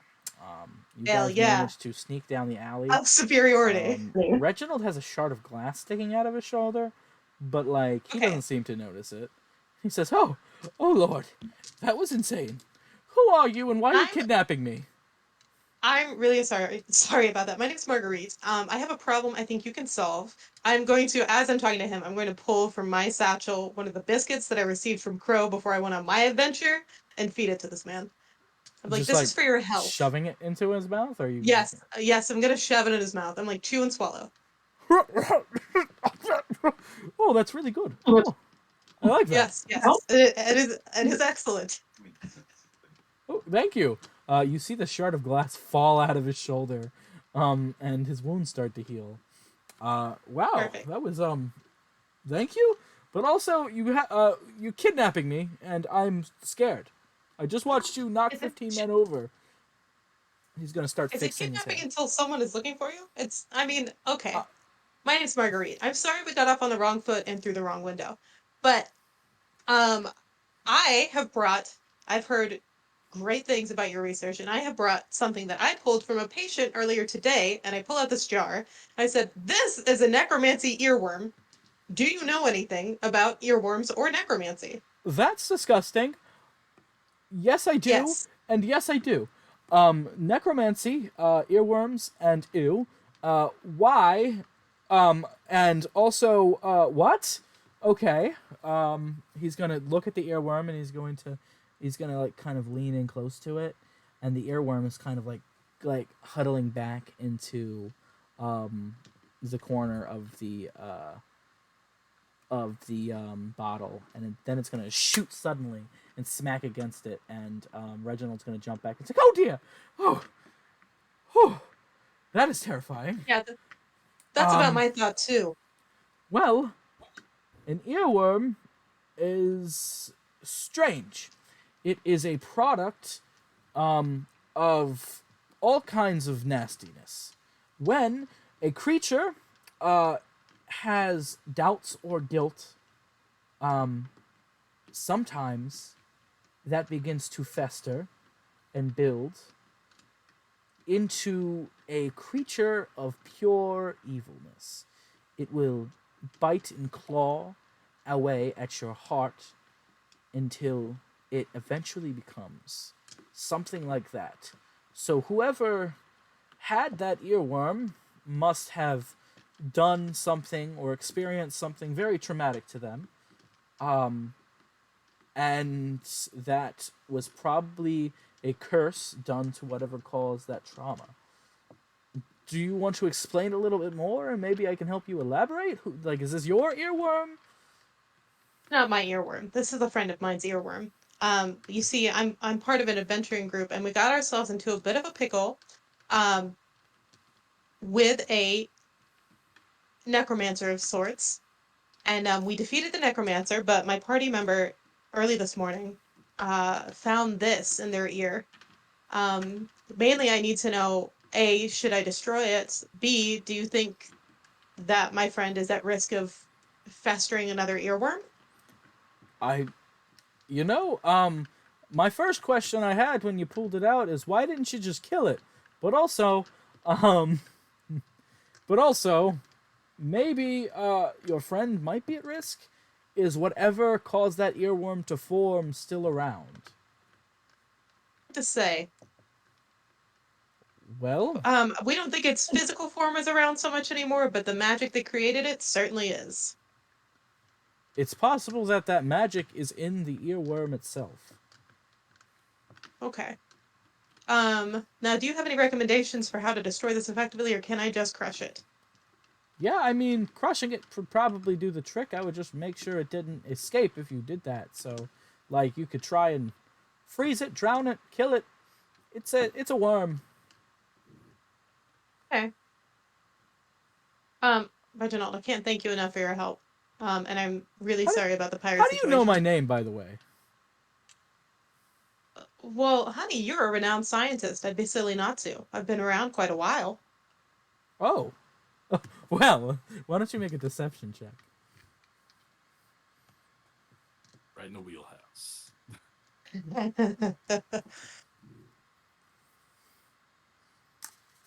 It's gonna be an 18. Well, renown. Oh, me of. I don't think I'm okay. You don't stop. Thank you. You are so welcome. Thank you so much for your help. Is there anything I can do to get you settled somewhere else before I leave? You know, actually, I have a carriage waiting for me outside of town. Hoping that to find my daughter. I don't know if you've seen her, but I'm terribly worried. Her name is Desdemona. Can you describe her? Well, she kind of looks like me, except short and girl, and she Okay. probably has a bow. It Hmm. was a gift, and she's definitely not reading. Oh. Oh, what a weird character trait to share with me. Well, I'm sorry to say I haven't, but I can certainly keep an eye out. Again, my name's Marguerite. If you Thank you, if we run Marguerite. into each other again, you are welcome. I will say it has been a pleasure. I don't know You how honest that is. you do not have to lie to me. Thank you so much for your help. Okay, well, I have a ball to go to. Hopefully, I will see uh, my daughter there. Because I'm kind of freaking out and I'm very worried about her. So, Well, how long has she been missing? she has been gone for a couple days now. She disappeared when we arrived here, and Is I this the haven't seen her first time since. she's been in a big city? We don't really come from a big city. We come from this like deserty area, in a different kingdom, and she's not used to something with so many people. I would say, she's taken her little adventures by herself. She's tried to get away before, but she's always come back. But this town, And this I wouldn't kingdom, worry yourself. there's a disease running around. She could contract it. She could. There's monsters and pirates. Well, Pirates. if she If she knows of the disease, I'm sure she would be able to find the right help or come back to you for assistance. And you already told me that she's armed. The girl is Her- probably just on an adventure of her own, You away haven't from her heard of this dad. disease, have you? Oh, I would be silly not to have, but I try not to worry myself over things I can't control. I am not a scientist. It's not I am just a woman with an about earworm. science. You have an earworm too? Oh, that ear. Oh Okay, no, okay. this one, yes, I shake the Confusing. jar. Okay, I understand. Yeah. Got it. Yeah. Uh, but I would look out for the plague. It's not something we can simply just cure. If it was that easy, they would have had the mages on it, the clerics. Rot plague is terrifying. It's demonic. It's infernal. I don't understand it. That's why I'm here to try and save it. There's a lot of people dying, and there's no cure. No magical cure, no physical cure. We haven't been able to discover what is causing it, what's getting rid of it. People are dying left and right. I do warn you, Well- you aren't from around here, I'm assuming. Be very careful. If you see anybody with fungus growing on you, avoid them. Well, I would be dumb not to take the words of such a wise man. Thank you. I do pride myself on my wisdom. As you rightfully should. Now, I don't want to keep your carriage waiting too long. Okay. Well, I am waiting on a couple of other people for the journey, so, hopefully I'll see them there. I'm sure they will see you there. Have a wonderful time at that ball. Thank you. I probably won't because I'm worried about my daughter, but have a wonderful day. You too, Reginald. And Reginald leaves the alley, and he begins to say, "Have you seen my daughter, Desdemona?" And he kind of fades off down the dock. Okay. I'm going to turn back to the wall in which the door I came through was. Okay, yeah. So the crow is still sitting there cawing. Caw, Hi, Crow. I'm back. Oh, I still got this worm. How close am I to the dock? caw. Like how? Yeah, you can like run over to it. It's not super far. I want to drop the worm in the ocean. In the bottle or out of the bottle? In the bottle. Okay. You walk over to Stab the a dock. hole in the lid first. Hmm? Stab a hole in the lid. Oh, I could do that. I'll stab a hole in the lid and then drop it. Okay. Yeah. It begins to fill with water from the hole and slowly sink. You watch a pirate shake its head at you. It's like, there's a giant litter problem in our ocean, and I really don't appreciate you doing that. Sorry, sir. It's a cursed worm. It has to go in the ocean. That is a very weird sentence. Mm-hmm. It's only gonna get weirder the longer we keep talking. Okay. Don't litter. Have a good day. You too, sir. I'm gonna go back to the crow. Caw! I'm back. Can you let me back in? Sure.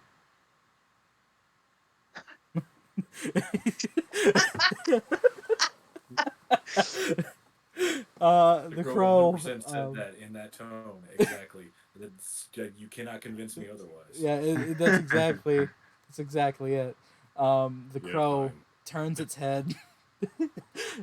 The crow turns its head to the wall and flies headfirst into it, and it erupts into a cloud of feathers, and a door begins to form onto the wall. Perfect. I want to go through that door. You go through the door, same dealio, black void. You walk in, really good smelling tavern. You are back. I assume that there are biscuits. Yeah. Cinnamon rolls. Cinnamon rolls. Cinnamon rolls. No biscuits. Give me my salmon rolls. Cinnamon Rum rolls. infused icing. maybe a child shouldn't have rum-infused icing at The 9 in the cooking morning. process cooks the alcohol out of it. It's fine. All Okay, right. where is everyone? Are you all sitting in the main tavern area that I've come into? Yeah. We'll say Alright. for cinematic purposes, Martine is coming out of the kitchen right now with cinnamon rolls. I like to imagine he has a little kiss the cook apron on that he stole from someone in the tavern. That he bullied away from someone. Yeah. Be real. Okay. Okay. You are back in the tavern. There are cinnamon rolls. Okay. I'm gonna approach Desi specifically at the table and ask her, "Hey, do you want to talk about this in front of everyone else?" How serious is it? Yet to be seen. And I kind of look around at like my barely friends, and I'm like, I think this is a group project. Okay. I sit down at the table. Um, Good news, I found your dad. He is not made for city life. I did accidentally injure him and then push him through a window, but I healed him before I left, so he should be fine. He Okay. said that that worm we pulled out of your head is a manifestation of doubts and regrets. And he said the magic that was involved may have been in the worm and self-contained now, but if you're feeling poorly, I would tell us as soon as possible because the possibility it can manifest again is there. Also, I threw the worm in the ocean. Is that And I what? pissed off a shark in everyone to whole tavern. Did Dad say to throw it in the ocean? He asked me why I didn't destroy it in the first place. And then I asked him how I should destroy it, and he said it's a worm. So that's essentially permission. Okay, good enough. And then I'm just It does not eating know these. as real water. Didn't look aquatic. Wait, so you're saying that could happen to me also, knowing how I have the same recurring nightmare almost every night? I didn't. It's inside you, maybe. I didn't know you had recurring nightmares. As you? Do we need to look inside? Do Aarakocras have ears? I mean, there's ear holes. They're covered by feathers if you're like any other bird, right? Do Yeah. we need to make a quick examination? If it, Not that I need to not see that. any more bugs for my entire life. Truly. Oh, also, your dad confirmed that he's going to be at the ball tomorrow night with some amount of colleagues. So, Martine, how's that tattoo coming along? I mean, I could put it on you right now. Like, whip the little tattoo gun out from, like, the underside of his gauntlet. I'm just gonna like put like my like left arm out. I'm just gonna keep eating my cinnamon roll in the other hand. I'm like, all right, get to it. Ain't no Crow, better time. This is not sanitary. I don't care. Crow is going to look out from behind the bar. That's definitely not like up to code. This is not. I'm gonna get sued. Don't worry. Also, Don't know any You were in lawyers. your I own can't sue you. dimension. could I get a bottle of high proof alcohol? Like the whole Hi. bottle? I won't need much. I mean, Ooh, okay, lads. sure. It's not free, but you know what? You know, If- we'll worry about that later. I'll put it on your tab. Wait, He's gonna walk over with the bottle of highest proof alcohol that he can find, which is Like, very We're high. clear. 95. This is Something- straight orcish grain alcohol. Nice. Is crazy. Okay. Yeah, Martine will like pull a rag out and like get a little bit on the rag. As you crack And- the bottle of alcohol, a little cloud of skull smoke pumps out of it. Nice. And then swipes the rag over Desdemona's arm where the tattoo's gonna go, and also like forwards the needle out of the gun and makes sure to wipe that down. I dare the shark and take a shot of that. Well, I bet I everyone, can do a better job than him. as I was saying, I don't what? want you to drink if you're going to tattoo me. We'll let the shark and take a shot of that. Yeah, I'll do this sober. Well, let's. If we are going to be And adventuring together as a group, should we not have a name for our ragtag group? I say as a priorities. innocent I'm one. going to tattoo Desdemona. But we Yeah. can multitask. Yeah. This is, yeah. Let You one get scene finish there, shark. The I'm just tattoo eating a cinnamon goes. roll right now. Yeah. Okay. So So you get the tattoo going. Bzz, bzz, bzz, bzz. Yeah. Desdemona, why don't you make a Constitution saving Okay. throw? That's fair. Man, your dad's gonna be so pissed. You are welcome to conversate as this is happening, folks. I got a 7. I've had better days. This shit hurts. I'm kind of looking at that like orc grain, like maybe I should be taking a shot of that.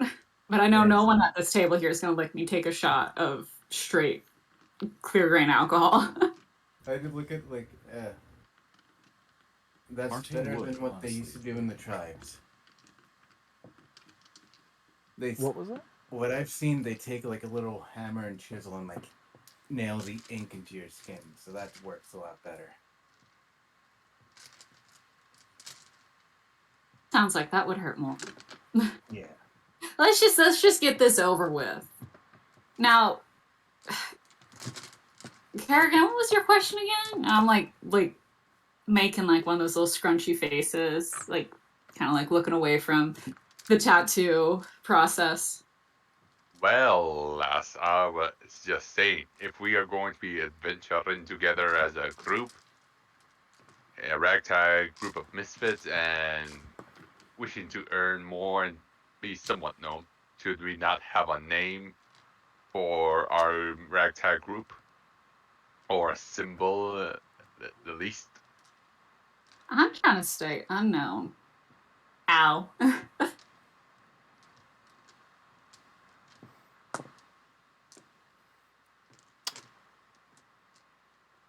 I don't know if it matters so much currently. I mean, it's not like we're getting ourselves hired out right now. We're going to this ball together, but who fucking knows? Yeah. Just a thought for the The future. ball But goers. Ball goers. God, please don't name me after anything involving balls. Ballroom Blitz. I Okay. Some time passes. Why don't we take a quick break, everyone? Quick bathroom water refill break. Take a 5. No hesitation from our Sharkin. We'll be right back, everybody.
Seems good.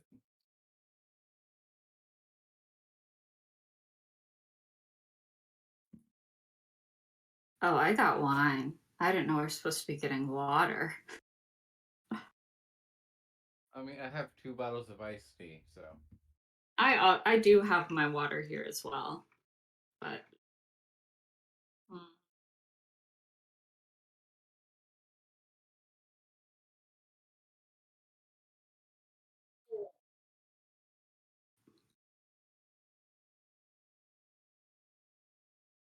I have to say I feel much better than I did 2 hours ago. This has been probably the best thing I've done for myself all week. D&D is tons of fun.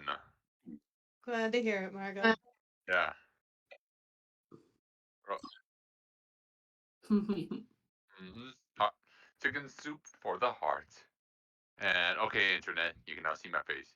Judge me all you fucking want. The drama.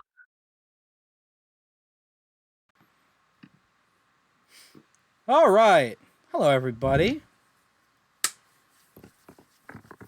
Okay, where we left off. We were all sitting around the table. Your tattoo begins to wrap up. Is there any specific design it's in? I think that's up to the tattooist. This one, it's in the shape of a fairly flowing mask.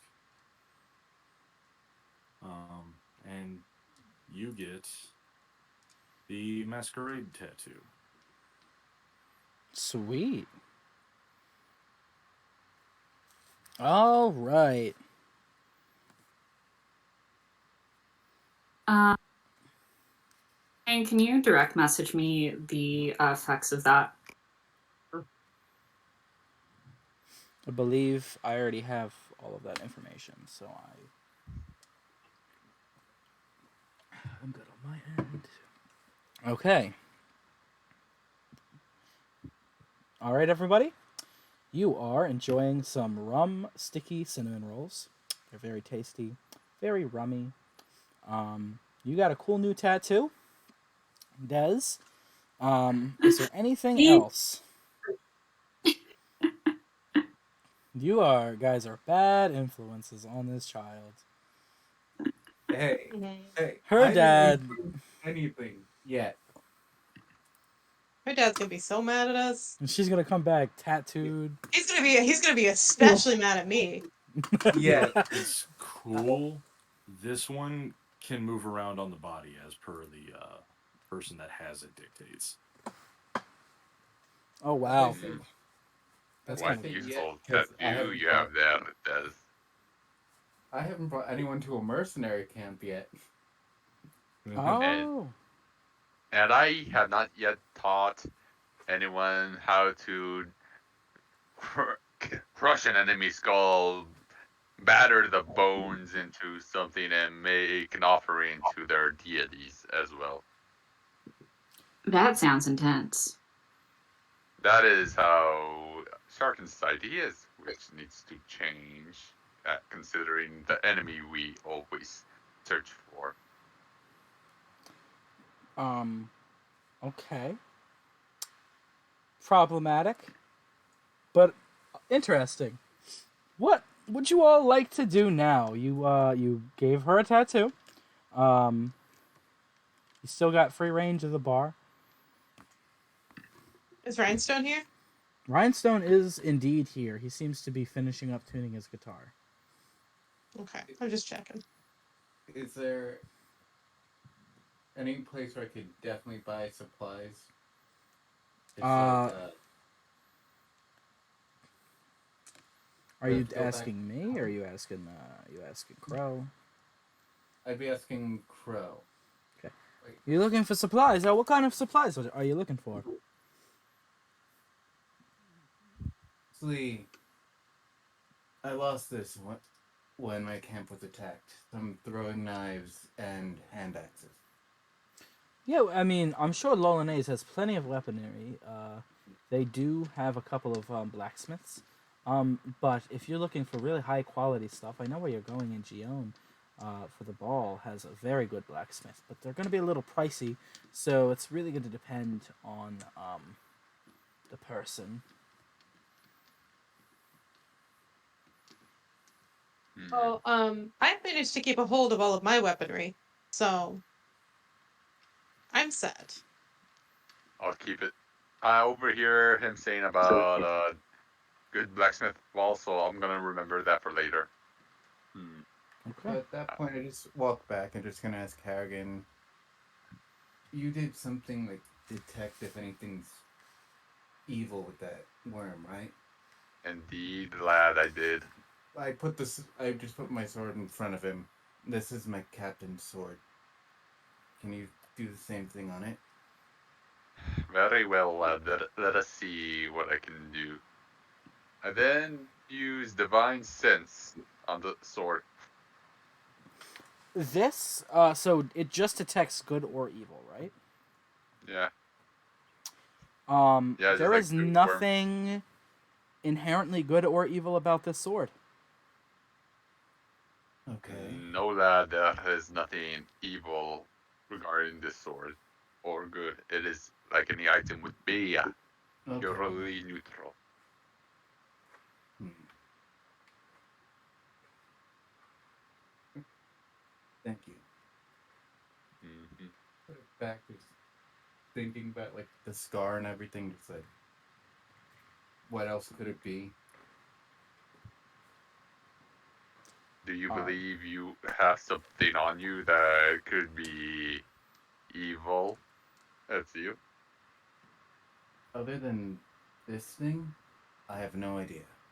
All right, let me try see if anything on you or you has anything of concern. I do one last divine sense of the day on him. okay. You check over Ezio. The good you can tell that Ezio is your character. Do you have a alignment written out for him? Uh, I'd say he's generally just neutral. Okay. Yeah, so you'll feel like your friend here doesn't quite give off any evil vibes for sure. But he's not quite good either. He's not, running into any burning buildings for some babies, but he's not murdering people either. So at least not people who don't deserve it. Um, but other than that, everything seems pretty normal about him. All right, lad, you have nothing to worry about. All is neutral. You are, as they would say, truly neutral in the party.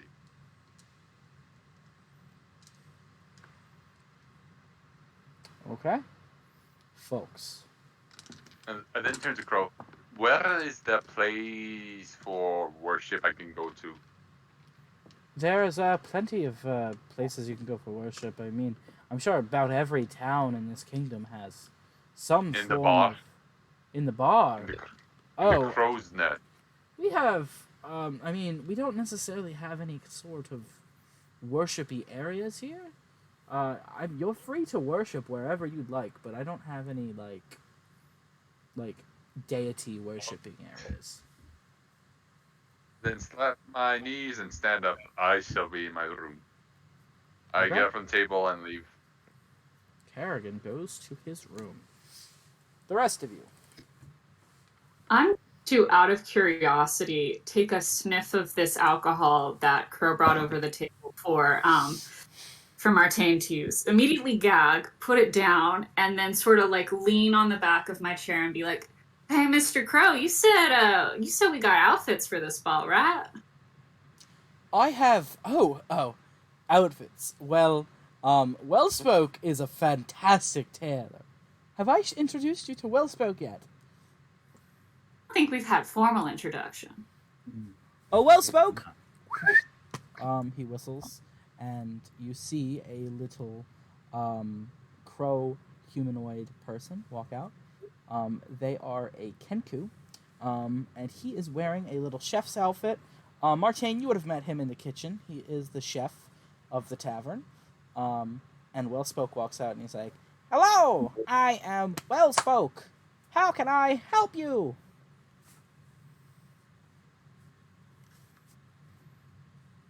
Mr. Crow said you could get us fitted for this ball here we gotta go to. You looking for clothes? I make good clothes. I make outfit here. Or we need fancy clothes. You do that? I make very fancy clothes, yes. All right. How we get started? Well spoke. Well, I guess stand up. I will follow his instructions. Wellspoke walks over to a door, and he pulls out a very large ring of keys. That seems like it only has 2 on there, but every time he changes it, the key turns into a different key. And then he sticks it into a door, unlocks it, and behind that door is a tailor. Wellspoke walks in. He takes off his chef's outfit, and then he walks over to this little suit, and he throws it on, and he says, "Wellspoke makes suit." And now he has a man suit on. I see. I also clean. Very talented. I wish I could do that much. So what's step 1? Wellspoke points. Wellspoke points over to this little pedestal. He says, "Stand there." I will do as he says. This is kind of fun for me. Wellspoke rolls over this little rack of clothes. Is everybody in the room as this is happening? I think everybody is. Yeah, Wellspoke It's not begins me. to stick up different dresses and gowns and suits, and he snaps his fingers, and the clothes magically appear on you. Your clothes appear in a little pile beside you. How you like this one? It is a green tracksuit with flowers all over them. Some more formal than this for a ball. Well spoke. Formal, got it. Snaps his fingers. You are in a very puffy prom dress that looks like it came out of the 1970s, which is maybe really more, far in the future. maybe something more sleek than this. Well spoke. Sleek. He snaps his fingers, and a very fancy looking dress that seems to be from your home in very elvish kind of attire. It is very nice, very majestic, and it's something that kind of fits you very nicely. I am admiring like the construction of the garment. I kind of like give like a twirl and look at Marguerite because she's the only other girl here. Like, huh? Yeah. Okay, I got the thumbs up. Yeah, Can I get a little more? I'm like kicking at the skirt. Like, can I get a little more mobility in this one? I lack it, Wellspoke. Can I get like a little slit up the side, maybe, on this one? A slit. Wellspoke walks over. He pulls a knife out and he just scrape. Well, I mean, that is what I asked for. Can we make it neater? He begins to rub his hands together, and just little beams of magic shoot from his little crow fingers, and it begins to stitch itself and fixate, and now it's a very neat slit. Perfect. Thank you, Wellspoke. I think this will do just fine. I think there's one more. Good. Yes. I think there's one more thing I need for my outfit, Mr. Crow. You wouldn't happen to have a knife holster, would you? I think I'll be picking up a knife in the next team. I'm sure I could fish something out of my old adventuring gear. Sure. Good. That'd be great. All right. Play dress up. I'm like sort of like playing with my skirts. Who's next? I mean, I'll give it a go. All right. Well spoke. Snaps his fingers. All of your clothes appears off of you, and you are wrapped in a little towel. How is this? Um, I covered Desi's I don't- eyes. I don't mind it, but formal attire. He's got it. Form of a tire. Boom. And you are now covered in a little tire. No, no. I'm going to a ball. Formal clothes. Oh, I see. All right. He snaps his fingers, and some very dwarvish looking clothes, very fine, technological kind of like falls. It's very sleek, very rugged. It looks like it could hold your equipment, but it is also very fancy in the same. So it kind of has these little like pockets on the inside. It has this perfect placement for your gloves. And it even comes adorned with little cufflings that you can attach onto them. Absolutely lovely. Thank you. You're Pick up welcome. my pile of clothes, move off to the side, and start folding everything. As he turns around, you guys notice that he also has a little bow in the back of his head. Aw. Oh, Martine, your hair, adorable. What color's the bow? Uh, Um, what color would you like the bow to be? Midnight blue. It is midnight blue. a lovely choice. All right, then it's fine. All right. Who's next? I think I have plenty that I could wear to this, but who am I to say no to a new dress? Okay. Well spoke kind of like hurries you onto the little platform, and he's like, okay. He snaps his fingers, and you are in a very puffy lifeguard outfit, with like a life vest on and a little pool floaty. Well spoke. I'm not going swimming. I'm going to the same event as my friends, so I need to be dressed like that. Why didn't you tell me that? You have the same outfit as Martine. Who looks better? I do. um, Listen, I don't think you quite have the shoulders for dwarven attire. That's fair enough. Well spoke, how about a gown? Um, he snaps his fingers. You are in a sleep gown, and you have a little nightcap on. Oh, that'll do the trick. Oh, perfect. Perfect. Unfortunately, not a slumber party. I need formal ball gown, rich colors. Oh, I got it. He snaps his fingers one more time, Mhm. and you are in a very sleek royal purple dress, slit down the middle, kind of similar to the style that she had, Desdemona, except yours is very sleek, not too like changing, not kind of representing. It's just a very normal royal purple dress, and it's very pretty. Thank you so much, well spoke. You're I welcome. then It, leave my room and return to everybody. okay. I'm, As go ahead. I guess I'll go next. All right. Um, Do he's you going have any formal armor? armor. Let's see.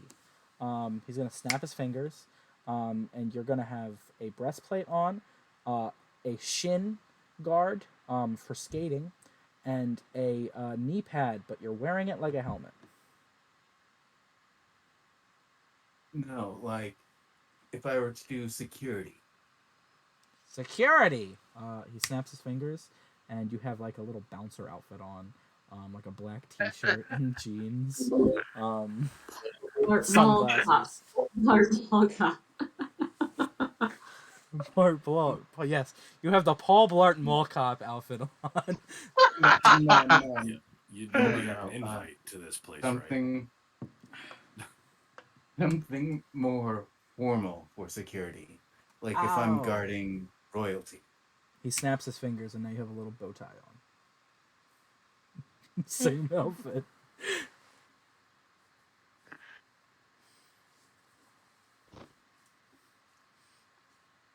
No, something like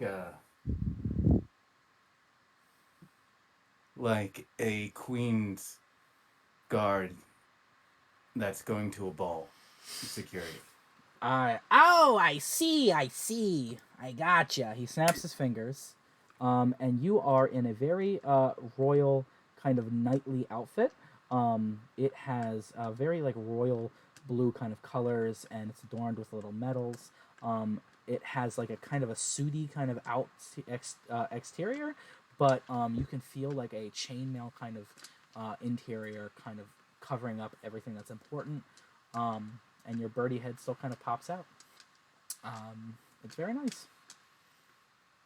This will work. So we are picking our attire for the ball, are we? And it seems I am the last to pick my attire. Yes.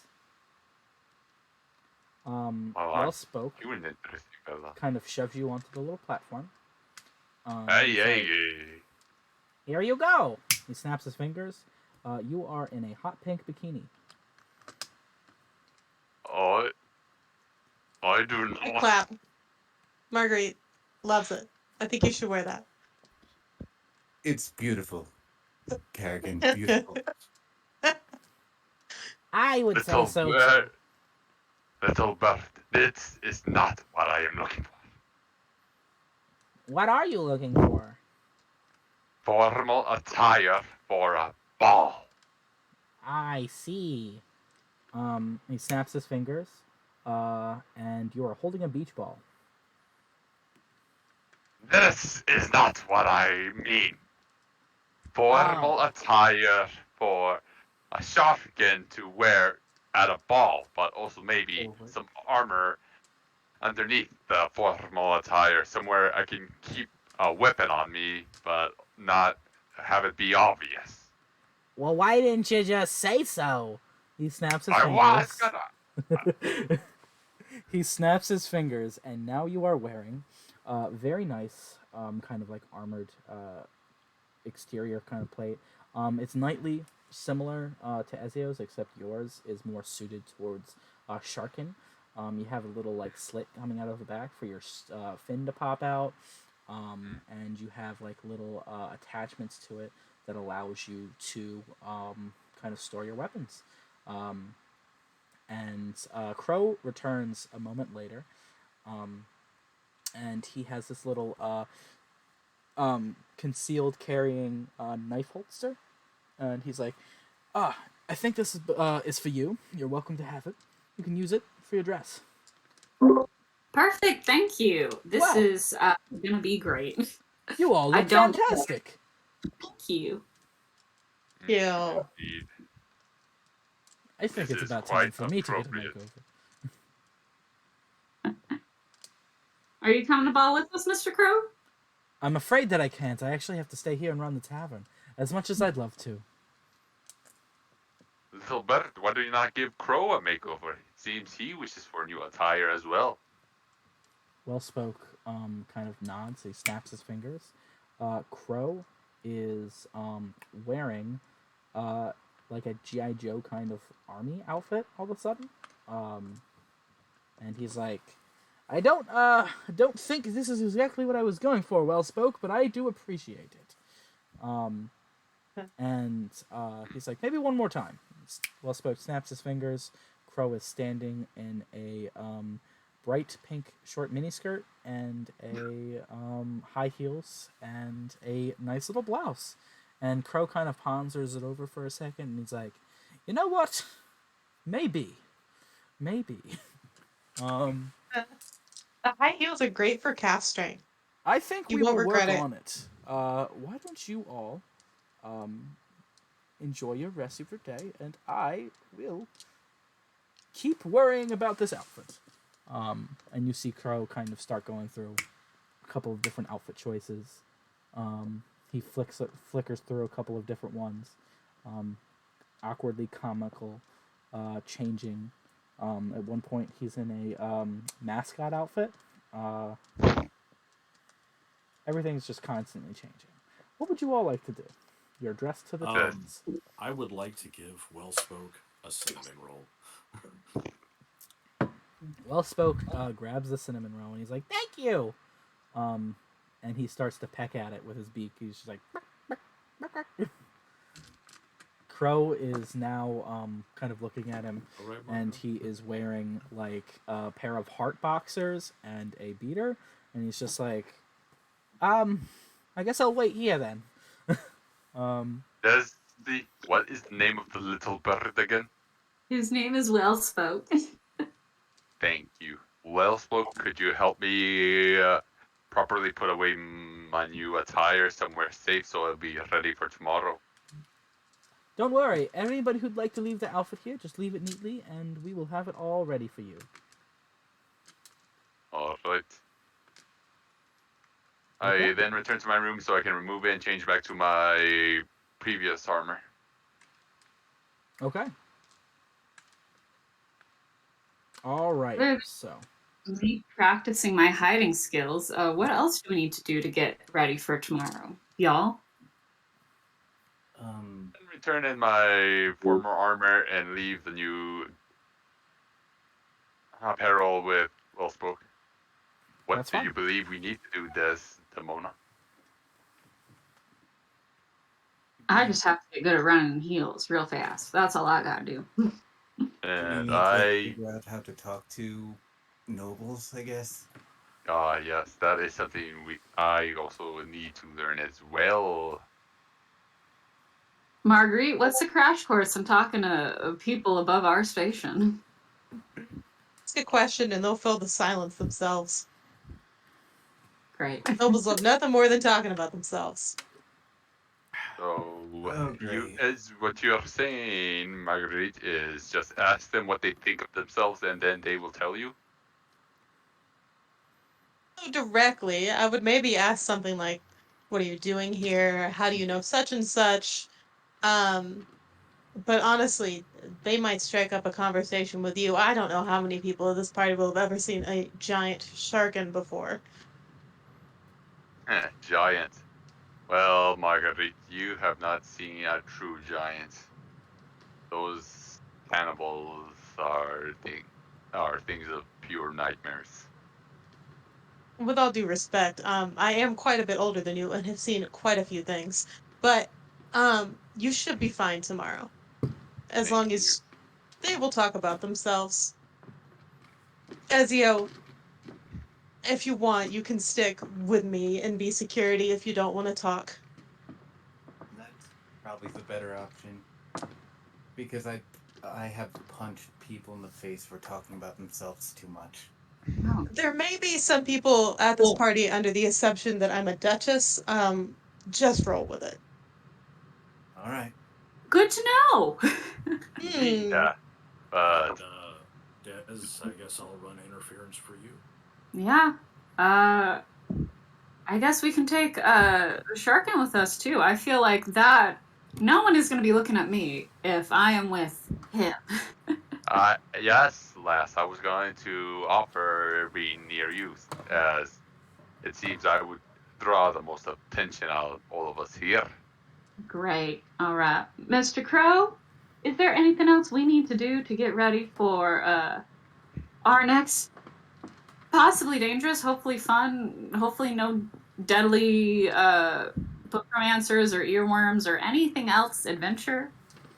Well, I don't think I have anything else for you. Hopefully, everything goes well. I recall that letter asking you to just go to the going to the carriage that's going to take you just outside of Lolonaise. So I suppose you can go there and worry about delivering that or getting to the city. And once you are in that city, you may be able to find another entrance to the tavern. Just keep an eye out for the birds.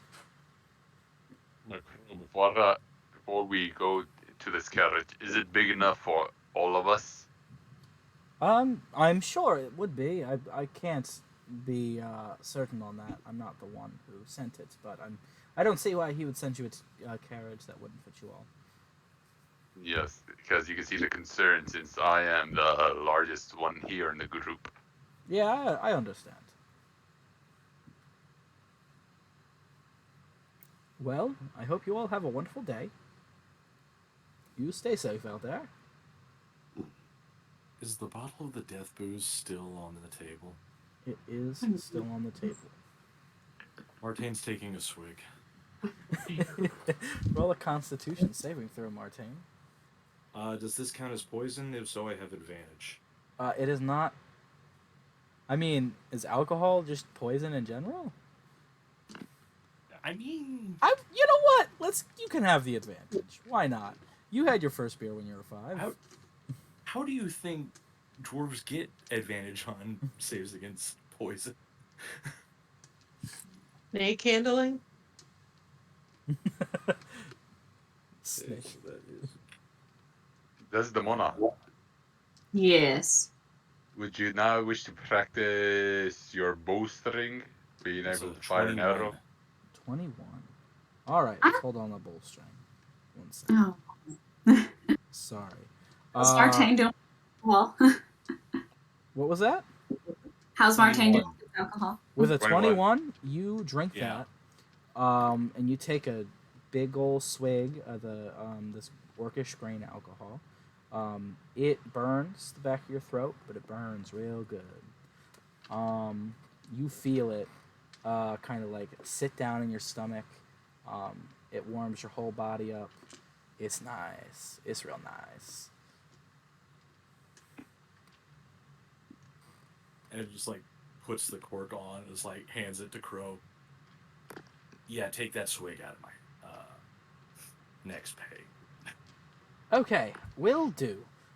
Crow kind of holds it. He is still sitting there in boxers. Wellspoke is about halfway through the cinema bun. He looks up at you with crummy covered teeth, and he's just like, "Very good, yum." I'm going to just look at Wellspoken and ask him, what things do you like? What things do I like? Yeah. Cooking.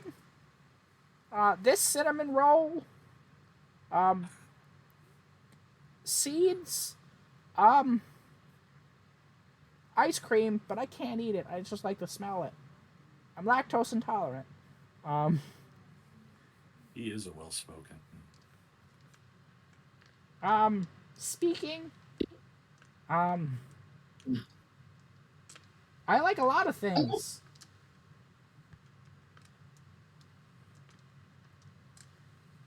All right. I'm gonna try to find something for you. Thank you. I actually go into my bag and see, like, honestly, I don't.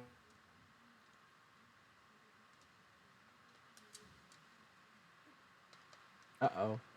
The Frozen. Oh no. Okay, well, chat. Our friends died again. Let's just do this real quick. Them. Oh, hello?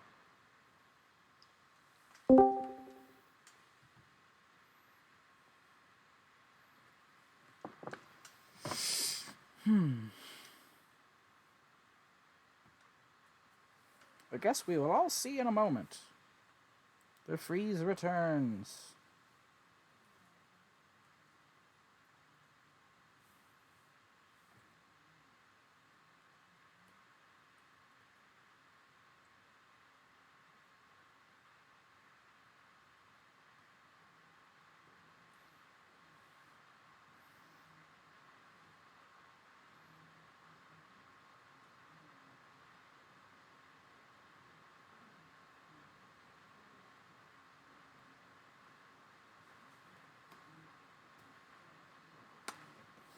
Oh man, guys, we broke him by being nice to Wellspoke. This is why. Why? Why is this happening? This should fix hopefully soon. There's got to be reasons this is happening.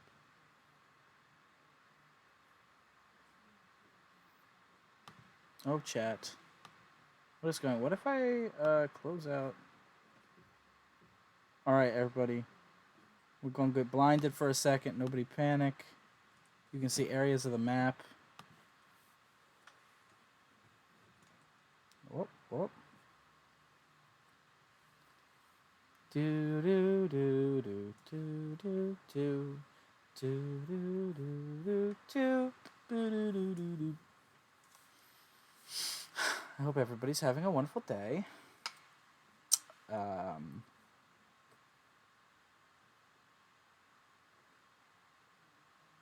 Down and just printed them. I have to like Hello. write. We're Crow? back. Crow? I can hear everybody. A ghost? It is I. He has returned. The ghost. Hey! Sorry, folks. I had to go play with my other D&D group. But I'm I can't back believe now. you. I'm sorry, That's- you're not allowed to have another one. It's only us. No, only us. All right. I guess we pick back up with Ezio. Ezio El Dottore. He was gonna give Wellspoke a gift. Ah. Yeah. That's right. Yeah, a hand well spoke like a little like mercenary pin I got. Oh, shiny. He bites down on it a couple times. Like, oh. And then he slides it into his little pocket. Thank you, thank you. I wish to give Wellspoke a gift as well. I love this. This is great. I love this. I reach into my bag and pull out a few things and then hold my palm out to him. 5 shark teeth. I am pretty sure you can find something useful for these sharp objects. You're giving me your teeth? Not technically not my teeth anymore. That's... okay. I douse them in cleaning alcohol before anyone asks. Okay. Cool. He's gonna put them in his pocket. Thank you. Indeed. All right. Well, You're not wrong. are there more gifts happening? Is it my birthday? Happy gift to give Wellspoke. I wish I did. I appreciate you trying anyway. Thank We you. appreciate you, well-spoken lad. We just well spoke is too precious to not. I am glad everyone loves Wellspoke. He is awesome. All right. So, folks, Wellspoke is very chipper, very happy. He is still a dog in his cinnamon bun. What would you all enjoy doing now? I then turned to Desma as I was going to ask, would you now wish to practice your skills with your bow? I think my bow's pretty good. I think I could use some work on my scimitar training if you'd like to give me a few pointers, though. You like boys. Let's see. Do you not have the better skills for scimitars? Yeah. If you need my help, tell me. All right, Okay. let's train. Yeah, you can join us. Okay. Both of us training. Cinnamon buns have healed my soul. I'm ready to do damage. You All right. go ahead and train. You start learning a little bit of scimitar skills. I will say, maybe in a couple more training sessions, you might learn something. Who knows? Perfect on the first try. Yeah, and I would like to Let's go. practice a new creative fighting style, sword ashing and shield bashing. Gotcha. Okay. There's training going around all the time. We're going to do a little Rocky montage. can Everyone's see it. training. One training Just been learning montage anything ever. later. I have to imagine that. Like Marguerite's probably like drinking. I want to sit with Rhinestone if possible. You can sit with Rhinestone. I want to sit with Rhinestone and have a drink. Rhinestone's sitting there. He's tuning his little guitar. He is not drinking alcohol right now, but he looks over at you and he says, "Hello, darling. How can I help you?" I just thought, well, my friends are busy training, doing physical weapon damage, and I don't do that. So I figured I could just sit here with you and hear about whatever it is you're doing. Well, he kind of like takes his guitar and he sticks it forward like it's a gun and looks down the barrel. Oh, God. And you realize that his guitar looks like it might also be a gun. He says, "Well, I'm just here polishing my guitar rifle. Your guitar rifle? Made it You know myself." who's gonna fucking love to hear about that? Who? Martain, my friend. He's an artificer. He's Oh, I don't know who that is. he's the dwarf that was running around earlier with the kiss the I cook. heard that apron S. on. You were about to say the short one. That's pretty messed up. Got myself. Leave me alone. It's not inaccurate. It's not factually inaccurate. At least it wasn't like the bully. Yeah. Have you met him? Oh, well, That would also be accurate. I've heard rumors about the bully. You've heard rumors about the bully. Well, Rhinestone, do you mind me asking why your guitar's a rifle? To shoot things. Oh, you're a mercenary type? Not really. I've gotten in my fair share of scuffles before. Mm-hmm. Sometimes when things need shooting, they get shot. And sometimes when things need singing, they get sang. Oh, Rhinestone's a bard? I am This is so indeed a exciting. bard. Oh, Rhinestone, that's just lovely. I myself am of the magical sort. But mostly today, I pushed a man through a window and destroyed a tavern. Feisty. All right. Mhm. Well, I had coffee and I tuned my guitar. Well, do you mind if I sit with you while I wait for my friends to finish training? You're more than welcome to sit. If you don't mind, I'm working on a song. A song? What's the Yeah. song about? I guess it's just about me. I'm trying to see if it has any magical abilities. Trying to, really work on it. Oh, well, I'm happy to help. Okay. Rhinestone begins to strum along his little guitar. And he plays to you a little song that he made.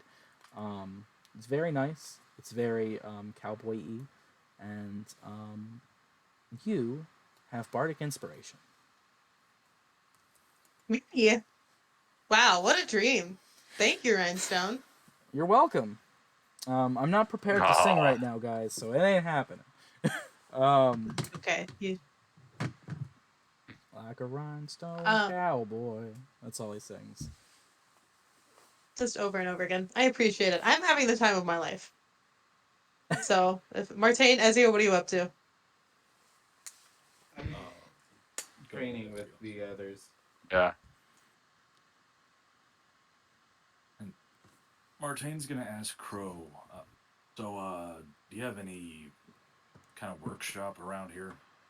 A workshop. Well, I'm sure I have. Yeah, of course, I have tools and such. Like a woodworking shop, like a welding. When it comes to building things, I'm a bit of a polymath. Okay, so you just I want can- like a big old area. Pretty much. Well, if I'm Do sure you I have could. just like a wing that has Yeah, of course, all you the could. assorted workshops? I wouldn't quite call it a wing, but well, maybe I would. I mean, that would be an excellent pun. It would. Let's yeah, sure. You're more than welcome to go to a workshop. you are led to a door. Crow whistles, and another bird flies off, and it smacks itself into a wall, and a door forms, and it opens up, and there is a big hangar full of metal and machines, woodworking, welding, a bunch of different power tools and equipment. And Crow kind of like looks over and he says, "You're more than welcome to use my lab. It doesn't get a lot of use nowadays, but back in my heyday, I used a little bit of it myself. So, feel free." Much appreciated. Of course. Don't put I just any got- necromancy skills in there. No. That's not where Well- the necromancy comes from, actually. But I mean, No. There's something I'm just on the verge of an epiphany for, okay. and it will be greatly beneficial to you if you continue to employ us. Okay. Well, I'm looking forward to learning more about it. I mean, do you want to tell me now, or like? It's an arcane cannon. Ooh, fancy. I've dabbled in such equipment before. I've never quite went all the way, but I'd love to see it in action. If you have to see it in action, then something's bad. Something bad has happened here. Well, I wish you great luck. Okay, so you get full reign in the workshop to plan your kind of biz. All right, everybody.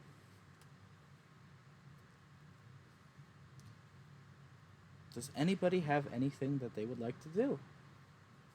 Once we finish training, me, Ezio, and Desmond head to a table and just cheer at a successful training. Well, I cheered that we did a successful training session. That was amazing, laddies! Okay. We'll It's say fun a to be little bit of smart. time passes. People get to train. You shoot the shit with Rhinestone, Marguerite. And Mhm. Martine, you get to nerd out on all of the sweet equipment that you find. Crow, Yeah. do you know where Martine is? Martine, I think he went to my workshop.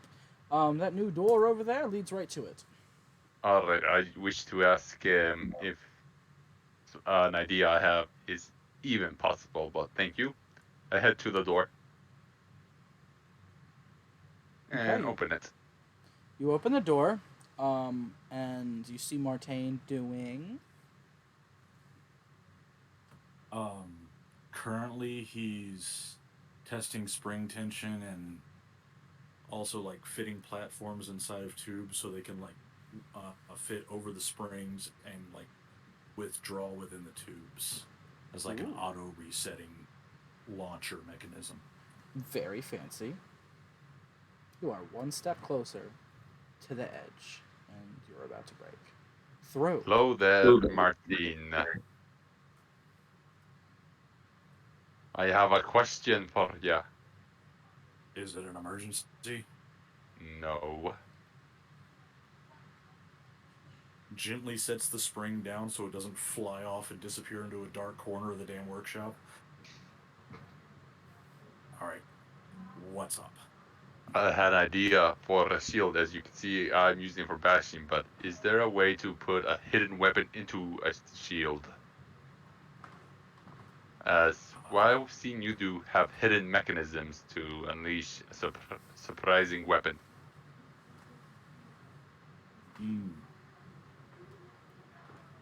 See, close quarters stuff is not exactly my forte. It'll take a bit of research, but I'll look into it. Thank you, Martin. I then turn and leave the workshop. Okay. Another idea for the old invention book. I know exactly what it would be, but Okay. Folks, does anyone have anything specific they would like to do?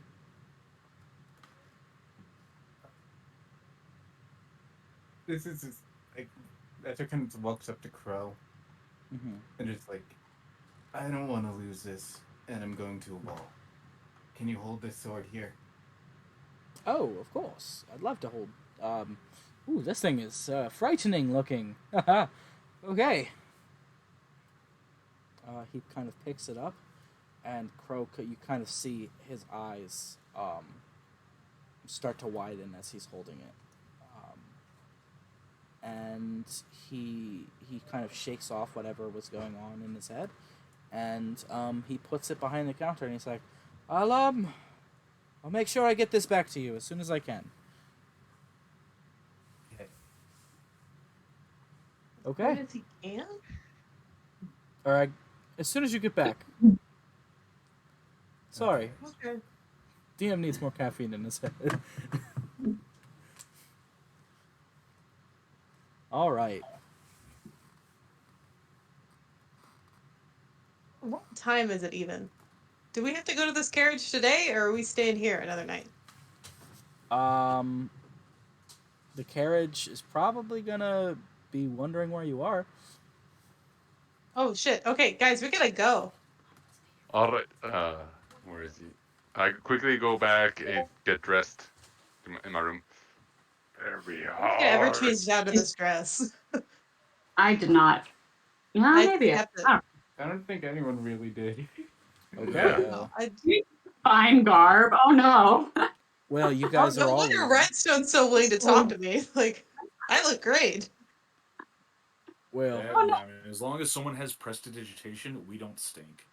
My Prestidigitation. Gotta love it. Mhm. all right. Unless you choose to soil instead of unsoil. Just don't get on So my nerves. you guys are going to leave the tavern now? I Yeah, get Yeah. we're all ready. out. Yeah. Oh, okay. You guys left the tavern. You're back in Lolonaise. Um, The same carriage your dad's taking. I'm sorry, what? When I said goodbye to your dad earlier, he said he had a carriage to catch to the ball and that he was waiting on some other people to meet him there. I hope we aren't the other people. What? It Let didn't us. occur to me until this moment that it would matter. How long's the carriage ride? I have an idea. I have no idea. I last time I traveled between the two cities, it was through the sewers, and that kind of took longer. That's what's your idea? Talk fast. If You you notice- had to pass through this city in order to get to Lolonaise on your carriage ride. So you know your about like weeks worth of travel from one city to another would only take like a day or two, probably closer to a day because it's not very far. The tattoo Mortain gave me lasts for an hour. So Ezia, what's your idea?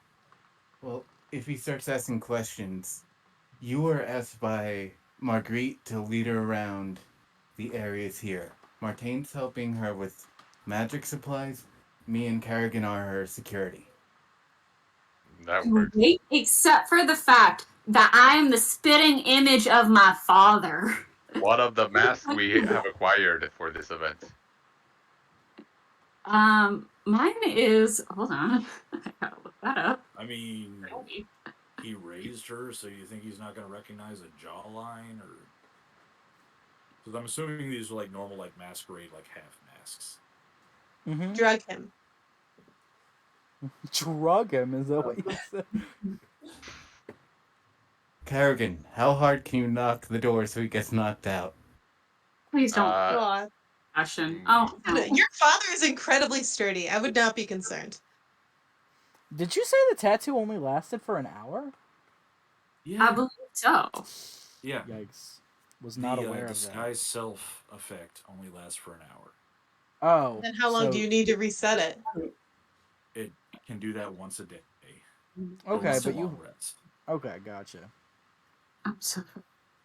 I mean, I've got another one. We don't even know for sure it's the same carriage. Yeah. We should plan like it is, just in case. What if I just like? What if you guys get in the carriage and I sit on top of the carriage? Would that not ruin your appearance for the ball? Clean it when we get there. It's just gonna clean me up. It'll be fine. Would you I not did it when we sit first next met. to the driver of the carriage? Well, what? Sit next to You can sit the next to the driver. I'm concerned my daddy would be able to see me through the window, and I do not want to take any risks. I'd You rather. Good. There's only one window for to see the driver, Hey, just and hypothetically, I'm all for a young woman's independence, but what's the worst thing that'll happen? Do we have a shawl? You Just in might case. push him through another window. Oh, don't. You're not gonna push anyone through any windows. I've already done it once. The worst thing that happens is I'm not able to continue to help you guys on this quest. And the worst thing that happens for me personally is I probably get sent home to my mother. Grounded. And I ain't talking about my mama no much, but I would rather have an earworm than go back to my mother. oh, That bad. my lass, this sounds terrible. Okay, yeah, probably on top of the carriage then. Great, And great. could I not sit in front of the window so your father cannot see you? Actually, No you know, way in hell they are putting us all in the same carriage. We got a bird and a shark and a dwarf and 2 huge ball gowns. Yeah, this Do would we have have a to be quite shawl? a carriage. Or anything that could be put over on your face. do we? My outfit did not come with any such accoutrements. I Do have not. Door Good to thing. the tavern still behind us? Well, the bird kind of whole situation is there, but for the sake of sake, yeah. Crow, can you hear this? We need an extra accessory for an outfit.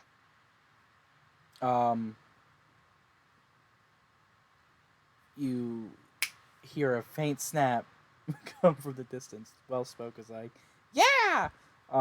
And a little shawl appears, a little hooded shawl for your outfit. Oh, great. I'm glad he understood the first time. Okay, I think we're ready to begin. All right, let us be off, she- lad. As Harry. Desdemona turns around, you see a little kick me sign on her back. I quickly I peel snatch it it off. out of Yeah. off her back. All right, let us not leave that there.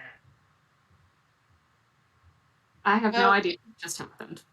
Let's go so we don't miss our ride, shall we? Indeed. Yeah. I kind of like, can I like pull Kerrigan and Ezio like in front of me? Like a It's like a almost little like a shield. yeah, like Sure. a human shield or a curtain. I'll say you do that. You got Ezio, who's like 5'4", right? He's like 5'2", so he might be shorter than Desdemona.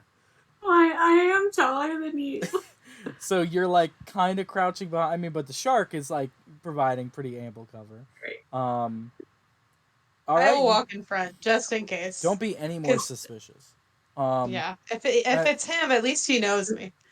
You walk out of town, and out of town there is a cabin, like a very large wagon. It's very fancy, very regal, pulled by a lot of horses. And waiting outside is Reginald, who looks like he's cleaned himself up quite nice. He has a couple of band-aids on. And a person who looks like they're the driver of the wagon, in like a stagecoat outfit, and she has like a little red kind of like bun in her hair, and she's very sweet looking. All right. Fuck.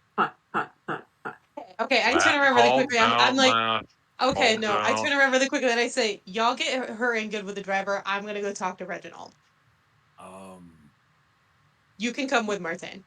Yeah, no, I was about to say, like, I know stuff to distract him with. Okay. Well, he just likes that I'm nice to him. So, All right, let's come on. all right. I pick up Desdemona and we make our way to the car. Actually, no, that'd be more suspicious. Let's go, Des. Let's go. I'm like positioning him. Like it definitely looks a little weird. I'm positioning him like sort of still as like my human shield as I am getting towards the driver's seat, and I like can I talk to the driver without alerting Reginald? Well, why don't we run the little Reginald conversation real quick? Okay. Molly and Reginald are sitting there in a conversation, and Molly pops up her head and she's like, "Oh, well, you must be the adventurers who's running 3 hours behind schedule. Thank you very much for finally popping up." Reginald's like, I'm- "Oh, hello, you. That's the one I was telling you Reginald, pushed me through a window." It's true. I had a very busy morning and had to rescue a friend from an earworm. I'm so sorry we're late. You have a nice dress on, and who's this? This is Martine. Hello, Martine Martine. Strongheart at your My service. name is I'm a- Reginald. You didn't happen to see my daughter, did you? No. Unfortunately, I've asked my group. I briefed them on the situation, and we have not seen your daughter. But we'll keep an eye out. All right. Well, I mean, I your don't group know seems Desi's last interesting. name. Reginald did not give his last name, so Reginald last name. Reginald can have a last name. Desdemona wouldn't use it, though. Damn, that's messed. Reginald Oh, sheds It's a his deep ear in rift. his heart. Like, I do miss her dearly. I do hope I can find her soon. My only hope is that she got invited to this ball as well. He kind of like scratches the back of his neck. He's like, "Well, I guess we should go. I'm going to go wait inside of the wagon." And he climbs in. He's like, "I hope to we all have a good time." actually, sir, and climb in after him. I wanted Sure. to speak with you because I heard you're one of like the lead researchers as far as like the whole plague thing is going. You know about my research. Oh, I actually just graduated from the College of Exploratory Engineering, Oh, and I did a paper in my alchemy class on some of your work. no. Really? Yes. What piece? It was the initial attempts against the plague using solely alchemical means. I know now that you advance to alchemical as well as magical, but it's as it's Yes. an ongoing progressive situation. But Well, my the study. initial efforts that you documented, so I would love to hear about what you went through because like the writings gave the facts. I want like all the details that you had to leave out of like everything you published. Like Well, I am glad that this car ride is going to be about a day and a half because you are going to need it. You better buckle in, son. And he pulls out a little notebook that is handwritten, and he starts to go over all of his research, his initial attempts, his external attempts, studies, everything. Every time he starts to mentioning something, he goes into a little cliff notes about it. So like he gets like 3 sentences in, and he's like, "Oh, and another thing about that." And he's very determined to talk about this. Every once in a while, he'll bring up something that reminds him of his daughter, though, and he'll get a little sad. But then he'll get distracted again by his research. All right. So, did you want to try and talk to Ms. Molly? I would like to. Well. What's your name? My name is Molly, and I have been waiting here for a long time. Yes, well, we had to get a couple things in order, and I'm so sorry about that. As the adventuring party, we had to make sure we had all of our ducks and knives in a row. You know how it is. I don't allow ducks. Okay. Anyway, I just have one small request, and hopefully we can accommodate that so this carriage gets on the road as soon as possible. But I get very carriage sick, as well as claustrophobic, and as you can see, this is a group of varying sizes.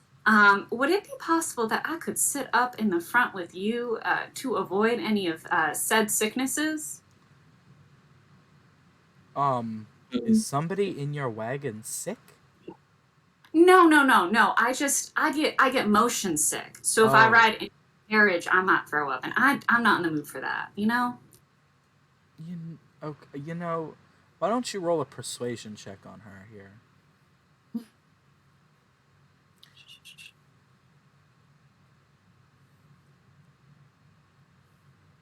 A 15. 15. She seems a little reluctant at first. She's like, I really would rather you not get sick at all. If you're going to get sick, I guess I'd prefer it to be up front with me. And so you could throw up, yak over the side. But please don't. And if you get anything on me or my horses, I will push you off. I totally understand, but I think the fresh air is exactly what I need for this carriage ride, and I promise I will not throw up on you. Now let's get this carriage on the road, yeah? Sure. All right. It's about time. Everyone on. She hops on and she offers her hand to help pull you up. Have fun up there, lassie. I say as I get into the carriage. Have fun with the researcher. What's your name, by the way? Hmm. My name is. I go by D. D. Yes. Okay, D. D. All right. No name. I do not. I was not born to a family of last names. So just D. Well, D, why don't you strap in? Because I have a story to tell you. Oh, D. And she begins to go off on a tangent about her 6 cats at home and how the other day one of them tore up her couch cushion so badly. And she gives you a very, very long background about each of her cats. Now wait, no. So, Miss, was it Mittens or was it Baldadorf that tore up the couch cushions? It was neither of them. It was actually Ezekiel. Ezekiel. Oh my goodness. Now I could never believe that. You said Ezekiel was so darn nice. I thought he was. I don't know what got into him. Absolutely horrible. I'm so sorry to hear that. Nobody understands the problems that I go through every day with these cats. It's so hard being a mother. But I'm sure you show them so much love, don't you? I do. Oh, dear God, did I feed them before I left? Oh, no.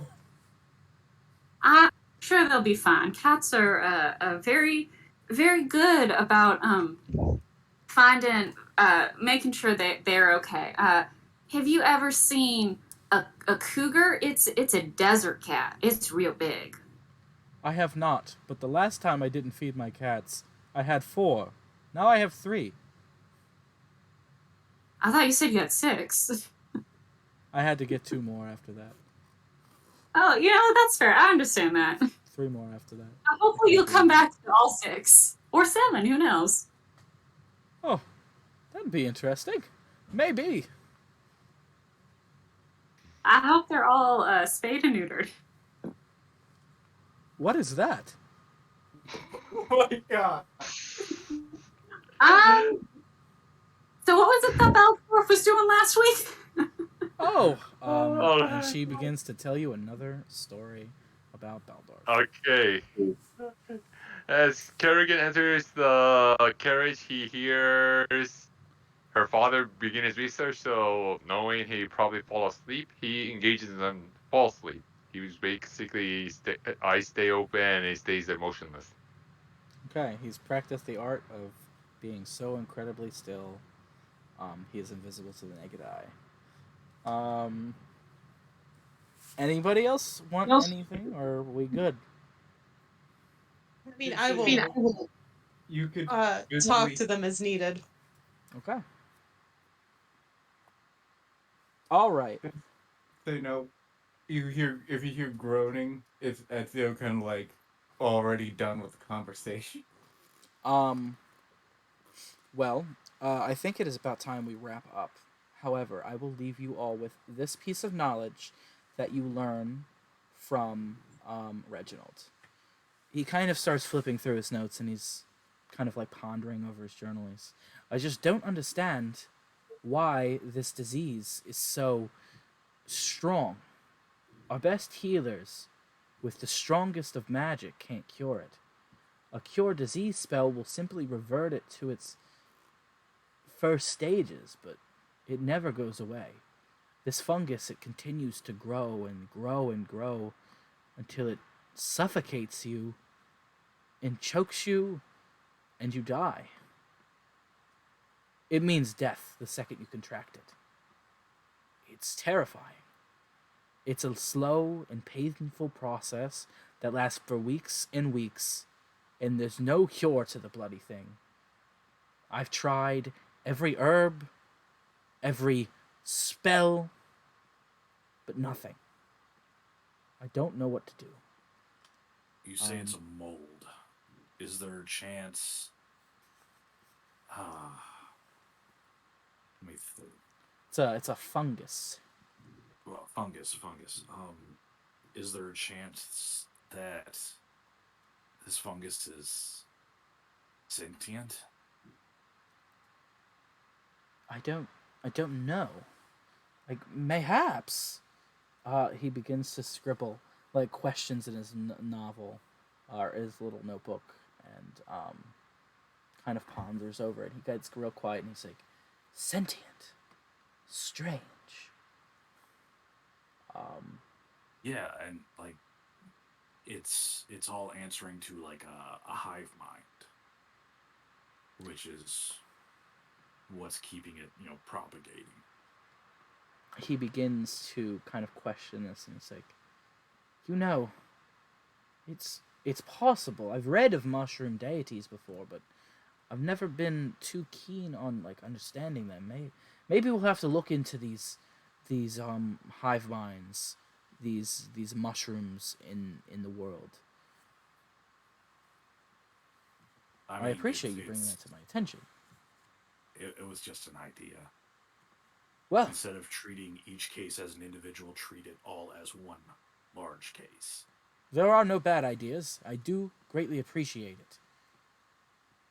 There are some bad ideas, but that was not one of them. All right, everyone. If I had rolled lower, it would have been a shit idea. It gets late. The wagon takes off. You all have your conversations that eventually lead to you sleeping. Reginald snores very loudly. And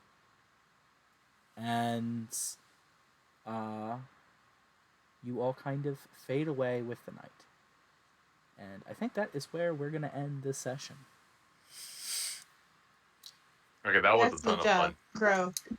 Right, you did great, and we love that new little crow we met that gave us new clothes. Oh yeah, I'm here for well spoke. Yes, we Spoke love him is the all so champion. much. The champion of champions. Full focus the best. Okay, everyone. Just so you know, not yet, but in the upcoming weeks, we will probably be doing a giveaway. I have hired a little artist to make a not paper mache, a little what is that knitting? The other thing, crochet. A little crochet, Ah. friend that you guys have yet to meet, but hopefully will in the next couple sessions. And we'll run it on the little channel and do a little giveaway. So we'll see how that goes. But I hope everybody has a good day. My name has been Crow. You can find me at Not20Chef on TikTok and the Crow Hero on Twitch and YouTube. Okay, so take it away. My name's Queso. You can find me on TikTok, YouTube, Instagram, Twitch at Queso Cactus. My name's Margaret Giordano. You can find me on YouTube under the same name, King Shark. Okay, you can find me on Twitch at shark_steel and or on Instagram as the name has it, king_shark_001. I'm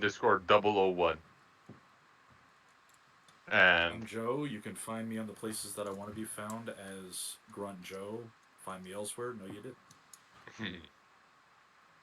I'm Beanie. You can find me on like Twitch and YouTube as King Beanie, and that's pretty much all you'd say. All right. Have a good night, everybody. Thank you for joining us for the stream. See you later. Good night, everybody. Have a great week.